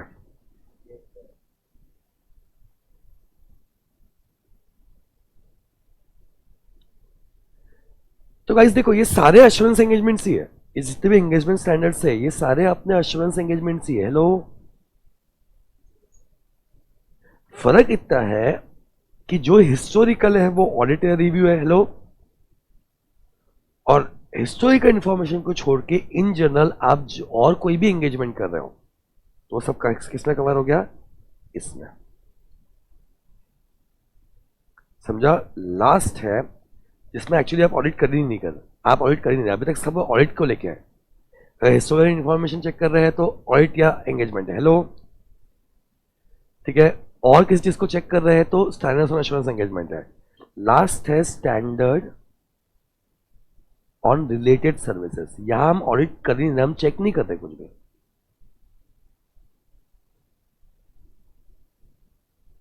इसको बोलते हैं SRS।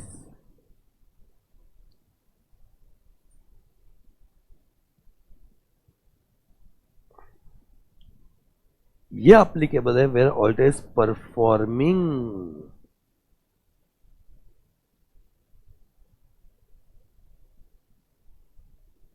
Agreed upon procedure.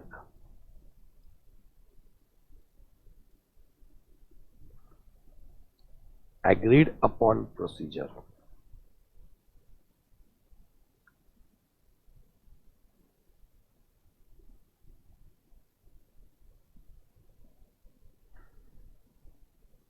Example,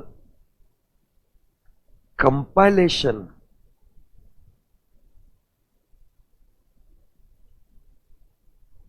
of accounts of subsidiaries. आपको पता है सपोज कि हमको कंसोलिडेटेड फाइनेंशियल स्टेटमेंट बनानी पड़ती है जहां पे सब्सिडरी होती है. गाइस ये मजाक काम नहीं है. क्यों? ठीक है, हर जगह अकाउंटिंग अलग हो रही होंगी, नाम अलग होंगे, तो जजमेंट लगा के सबके अकाउंट्स को कंपाइल करना, ठीक है, रिक्वायर्स वेरी टेक्निकल ब्रेन. ठीक है, वो सीएस ही करते हैं नॉर्मली, या सीएस को ही हायर करते हैं नॉर्मली ये करने के लिए, राइट? मुझे बताओ यहां पे कुछ चेक कर रहे हैं हम लोग? तो जो भी एग्रीड अपन प्रोसीजर, यहाँ पे एग्री क्या किया हुआ है कि आपको कंपाइलेशन करने हैं या कंसोलिडेशन करने हैं, राइट? तो ऐसे ऐसे कोई भी बनाने वाले काम के लिए आपने ऑडिटर को अपॉइंट किया है, राइट? तो वो इसके अंदर कवर होगा. देखो इसके लिए भी जगह दी हुई है 3000 से लेके 3699, और इसके लिए जगह दी हुई है 4000 से लेके 469. आपके मॉडल में नहीं लिखा हुआ, लेकिन मैं आपको लिखवा के बता रहा हूँ एक्स्ट्रा, और लिखा तो कोई गलत नहीं है.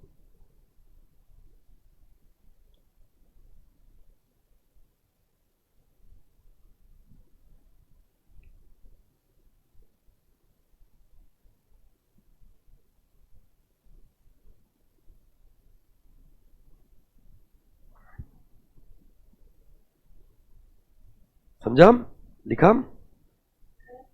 हाँ बोलो.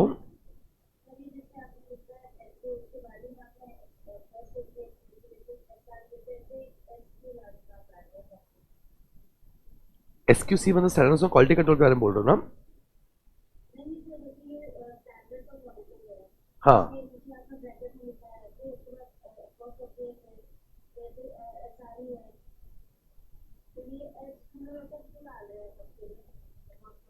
क्योंकि बोलते हैं वैसा. SS are standards on auditings, SREs are standards on review engagements.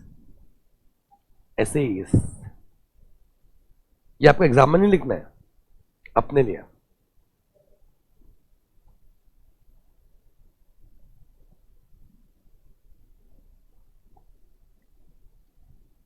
Okay guys,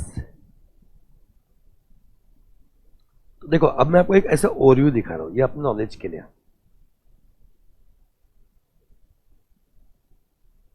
C knowledge के लिए, राइट?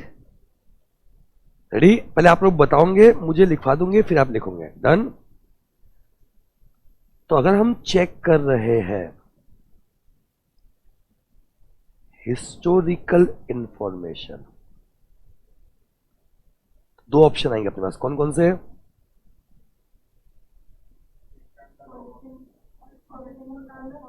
और रिव्यू. एग्जैक्टली. SS, SRE. ठीक है. अगर हम चेक कर रहे हैं अदर देन हिस्टोरिकल इंफॉर्मेशन, समझा? हाँ, तो इसमें आएगा अपना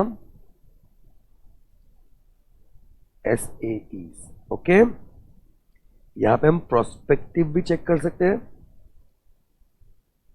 या सिस्टम भी चेक कर सकते हैं, राइट गाइस? ये दोनों चेक करने को लेके, समझ रहा है मैं क्या बोल रहा हूं?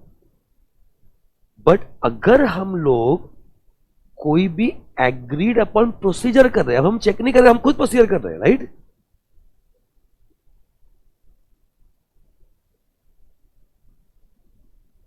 समझा नहीं क्यों बनाया, ताकि यहाँ पे और क्लैरिटी है कि यहाँ पे हम चेक करते हैं, यहाँ पे हम परफॉर्म कर रहे हैं, राइट? जैसे कंपाइलेशंस कर रहे हैं. तो हो गया आपका SRS, standards on related services.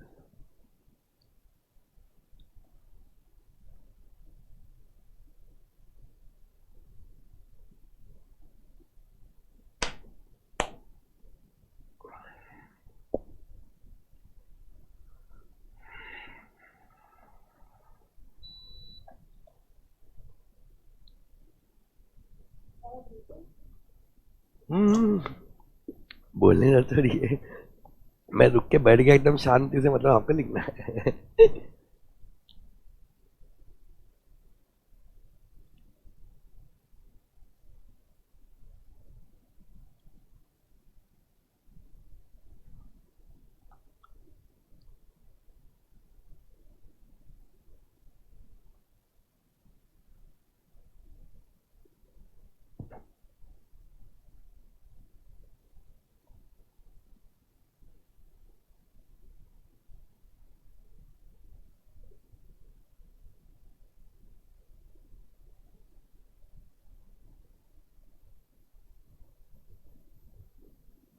जो रिकॉर्ड वाले बच्चे होते हैं वो पॉज करके लिख लिया करो, ज़्यादा बेटर रहेगा उनके लिए।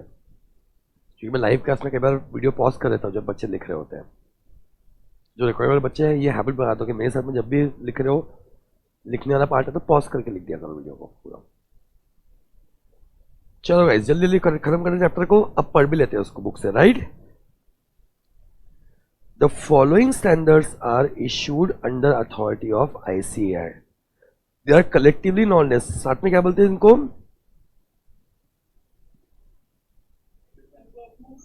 Engagement standards. SS, SREs, SAEs, SRS. The purpose of issue of this standard is to establish high quality standards and guidance. इनका पर्पस क्या है कि हाई क्वालिटी स्टैंडर्ड्स बनाना है इनको, और उन्हें गाइड करना है in area of financial statement audit. पहले आ गया ऐसे, apply in context of audit of financial statement, apply in audit of historical information for by auditor in connecting audit. जब भी ऑडिटर ऑडिट कर रहा है वो क्या फॉलो करेगा? एसएस। सही है ना? देखो, the following is true about SS. This deals mainly with voluntary responsibilities of auditor. This deals mainly with mandatory responsibilities of auditor. This their sole purpose is to help government authorities to augmenting revenues. Augmenting मतलब calculation. This deals mainly in carrying out audit according to legal provisions. क्या लग रहा है जरा सही? D. कि कुछ voluntary भी हो सकता है, कुछ मैंडेटरी भी हो सकता है। यहाँ सही है, जब भी आप ऑडिट कर रहे हो एज पर लीगल प्रोविजंस तो आपको ऑडिटिंग स्टैंडर्ड्स लगेंगे, right. Review engagement, applying concepts of review. Review से लिमिटेड एश्योरेंस, ये सब ऊपर देख चुके अपन लोग। रिव्यू इन्वॉल्व्स फेयर प्रोसीजर, ये भी देख चुके अपन। Since review also provides assurance to user, it also involves obtaining sufficient approval audit evidence, ये भी हमने ऊपर देखा हुआ है, राइट। बट ये पॉइंट अच्छा है, इसलिए कुछ एग्जांपल्स लिखे, आपको ऐसे ध्यान इतना इमोशनल होने की जरूरत नहीं है। It is to be noted that both SAs and SREs apply to engagement involving historical financial information, मतलब जो हो चुका है उसको चेक करें, right guys. SAs which applies to matter other than, ये other than को याद रखना है, इस पे MCQ आ सकता है या true और false आ सकता है।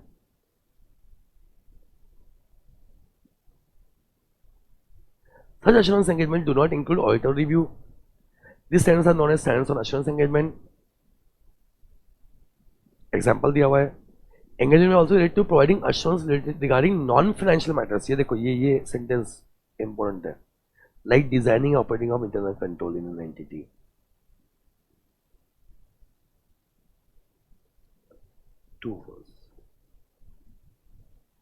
The following is not true, not true बोला हुआ है guys, negative sentence about assurance engagement.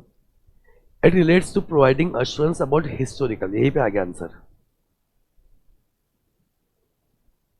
Historical information को चेक ही नहीं करता, राइट।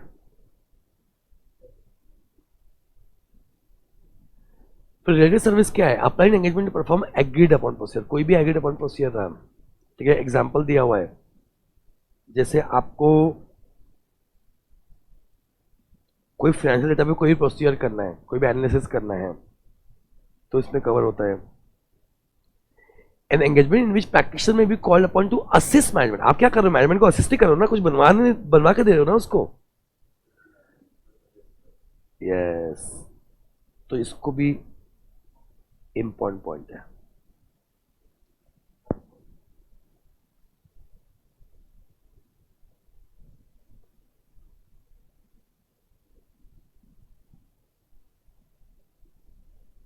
ख्याल लास्ट कंसेप्ट होगा। ओ, और एक कंसेप्ट है।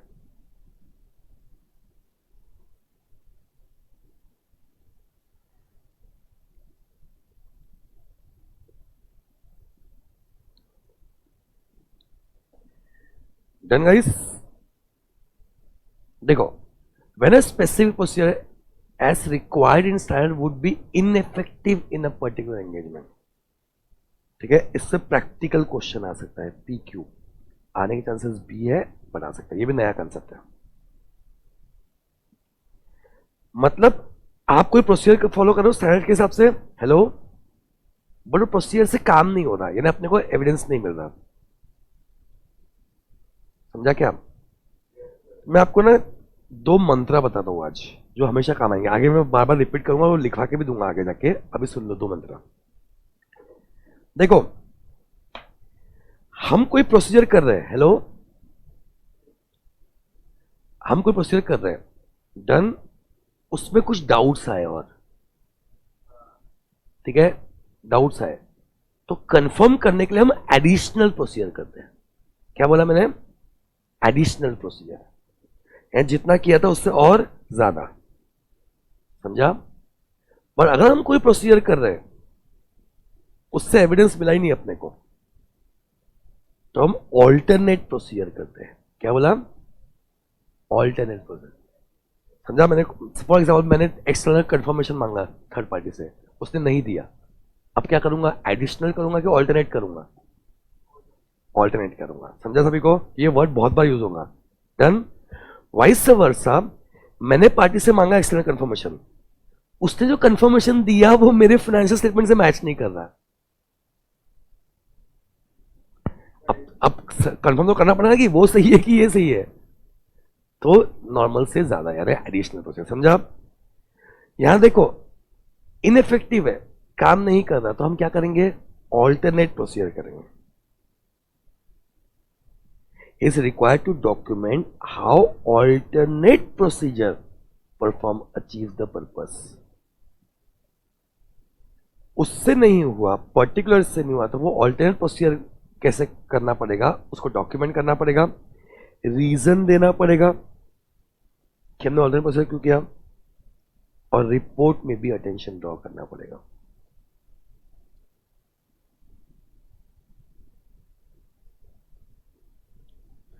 तो एक तो ऑल्टरनेट प्रोसीजर करो, फिर उसको डॉक्यूमेंट करो, फिर रीजन दो कि हमने ऑल्टरनेट प्रोसीजर क्यों किया, और नंबर 4 रिपोर्ट में भी मेंशन करो ये बात को।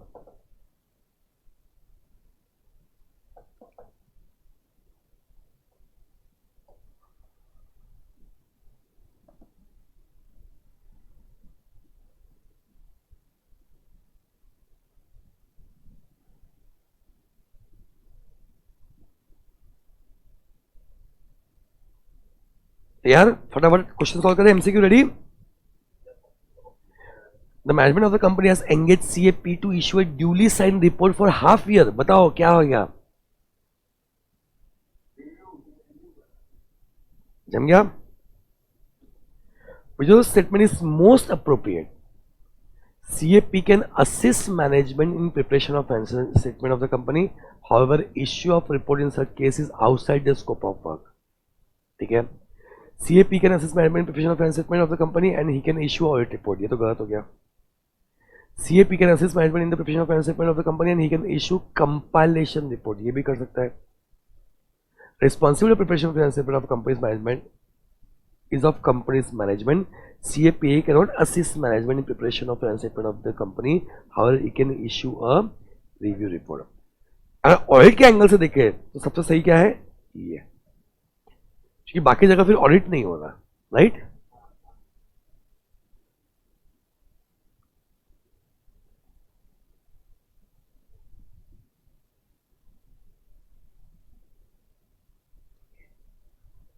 अगला क्वेश्चन एसक्यूसी के ऊपर है। एसक्यूसी अभी तक अपन देखा ही नहीं है ना।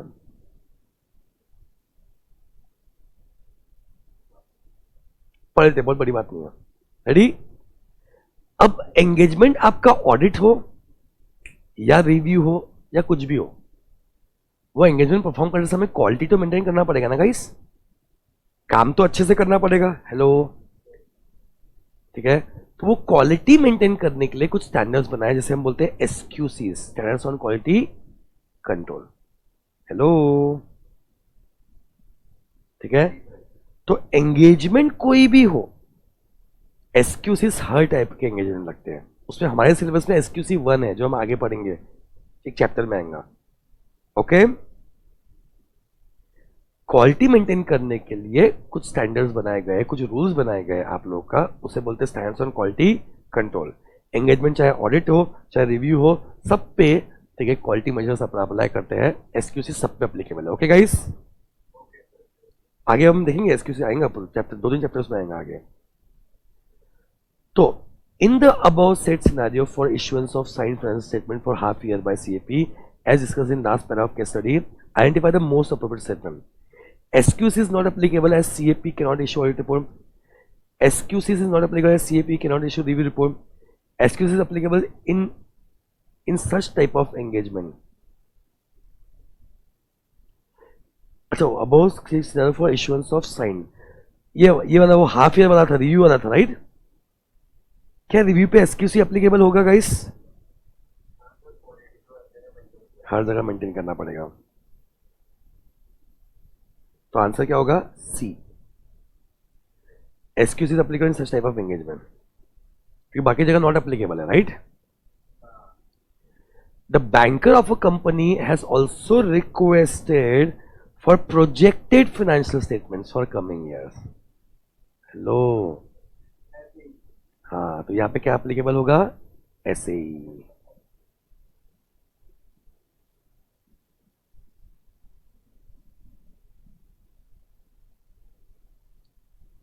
CAP has also accepts work of issuing projected financial statement with a report to be signed by him. The management has projected turnover rupees 100 CR for next year, फिर 150 है, फिर 200 है, as compared to present turnover 25 CR. Identify the most appropriate statement. CAP has to satisfy himself regarding arithmetical accuracy. बताना ना, मैं आपको accuracy check करते हैं बेसिकली, ये तो सही लग रहा है मुझे, फिर देखते हैं। CAP has to satisfy himself reasonableness, नहीं, reasonableness हम नहीं करते, assumptions हम चेक नहीं करते, हम accuracy चेक करते हैं, राइट गाइस? assumptions अगर हम चेक करेंगे प्रोजेक्शन सही है कि नहीं, तो हमारे एथिक्स के खिलाफ हो जाएगा। बताया था मैंने आपको ये पॉइंट।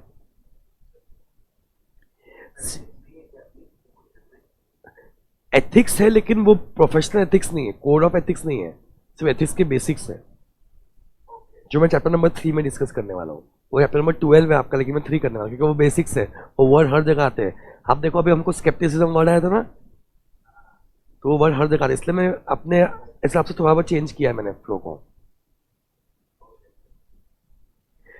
बस प्रॉब्लम क्या है, यहां पे सिर्फ एक्यूरेसी लिखा हुआ है, यहां पे एक्यूरेसी के साथ में प्रेजेंटेशन भी लिखा हुआ है, तो जरा सही आंसर ये है, क्योंकि प्रेजेंटेशन तो बराबर है कि नहीं वो चेक करना ही पड़ेगा आपको। assumptions सब वेरीफाई नहीं करता, आंसर है सी। The following is true about engagement standards module. Engagement standards ensure proper rights to practitioner in course of performance. ये right नहीं है, वो duty होती है actually. Engagement standards ensure preparation presentation of finance statement, नहीं। Engagement standards ensure uniformity by practitioners in course of performance of their duty. देखो, सबसे पहले ड्यूटी है यूनिफॉर्मिटी। क्यों है? कि भाई जो भी ऑडिट कर रहा है सबने स्टैंडर्ड्स फॉलो करना चाहिए गाइस। ऐसा नहीं कि आप अलग से ऑडिट कर रहे हो, आप अलग से ऑडिट कर रहे हो, कुछ कुछ चीजें तो सेम होनी चाहिए। यूनिफॉर्मिटी लाने के लिए ही स्टैंडर्ड्स लाते हैं। अकाउंटिंग स्टैंडर्ड्स क्यों लाए गए? ताकि अकाउंट्स में यूनिफॉर्मिटी हो, राइट? हाँ, कि स्टैंडर्डाइज कर रहा है, एग्जैक्टली।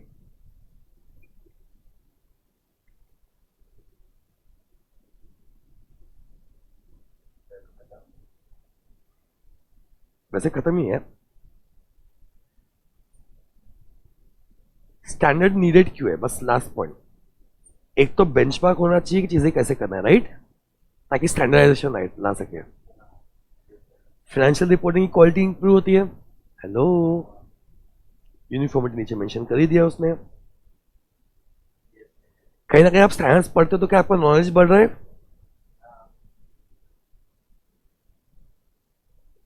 और ऑडिट की क्वालिटी बढ़ जाती है उससे, राइट? थ्योरी क्वेश्चन सारे जनरल पॉइंट आगे, अब सब जनरल पॉइंट्स ही है, ठीक है। अब देखो relationship of auditing with other discipline, सुन लेना, एक आधी बार रेयरली कभी कभी आ जाता है, सर ऑडिट का अकाउंट से क्या रिलेशनशिप है? अरे भाई जो अकाउंटिंग करेंगे उसी का तो हम ऑडिट करेंगे, राइट? तो auditing begins when accounting ends, क्या मैं सही बोल रहा हूँ? सो ऑडिटिंग का लॉ से क्या रिलेशन है? बिकॉज गाइस ऑडिट पे हमें ये भी इंश्योर करना पड़ता है कि लॉ कंप्लाई हो रहे हैं या नहीं, ठीक है। सर ऑडिट का इकोनॉमिक्स से क्या लेना देना है? क्योंकि एज अ ऑडिटर हमें एंटिटी का इकोनॉमिक एनवायरनमेंट क्या है वो भी मालूम करना पड़ता है, लिखा हुआ है, सब लिखा हुआ है, ठीक है। बिहेवियर साइंस से क्या लेना देना है? गाइस हमने एक पॉइंट पढ़ा था इनहेरेंट लिमिटेशन में कि हम उनसे इंफॉर्मेशन मांगते हैं, हेलो वो इंफॉर्मेशन सही है या नहीं उसकी कोई गारंटी नहीं है, पर क्या हम बिहेवियर स्टडी कर सकते हैं?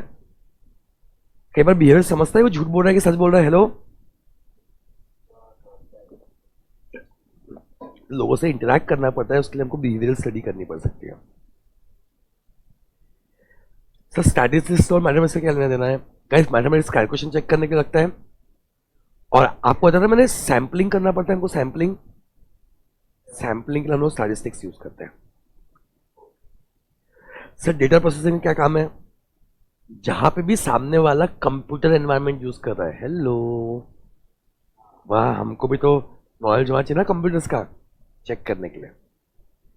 सब फाइनेंशियल मैनेजमेंट से क्या लेना देना है? भाई इसमें रेशियोज निकलते हैं, रेशियोज पढ़ा है आप, एफएम पढ़ना चालू किया होगा आपने, तो रेशियोज को रीजनेबलनेस चेक करने के लिए बहुत इंपॉर्टेंट है कि भाई कोई रेशियो गड़बड़ है, मतलब यहां पे गलती हो सकती है। प्रोडक्शन से क्या लेना देना है? ये बिजनेस फंक्शंस के लिए इंपॉर्टेंट है, ओके। इधर देखो, dash along with other disciplines such as accounting and law equips you with knowledge that is required to enter into auditing as a profession। Auditing करने के लिए, ठीक है, लॉ लिखा हुआ है, अकाउंटिंग लिखा हुआ है, लेकिन ऑडिटिंग तो लिखा हुआ नहीं है ना भाई। टैक्स का नॉलेज नहीं है ना, मैं ऑडिट कर सकता हूँ, टैक्स प्रैक्टिशनर नहीं बन सकता। फाइनेंस का नॉलेज नहीं, मैं सीएफओ नहीं बन सकता, लेकिन भाई ऑडिट करने के तो ऑडिट का नॉलेज होना चाहिए ना। एंटिंग auditing as a profession, auditing as a profession underline करना। No business or institution can effectively carry on its activity without the help of proper, देखो ऑडिट करना जरूरी नहीं है एक्टिविटी करने के लिए, हेलो, लेकिन रिकॉर्ड और अकाउंटिंग मेंटेन करना तो कंपलसरी है। समझा क्या बच्चा बड़ी? तो ये जितने कंसेप्ट पढ़े मोस्टली सी है, एक आधी क्वेश्चन आ सकता है फेंकने वाला पानी, इसलिए आपको ना सी वाला क्वेश्चन ऐसा नहीं कि बिल्कुल नहीं आएंगे, बट फिर अपने उसमें फेंक सकते हैं आप उसको। क्वालिटीज ऑफ ऑडिटर ये आप पढ़ने वाला, ठीक है, सेल्फ स्टडी।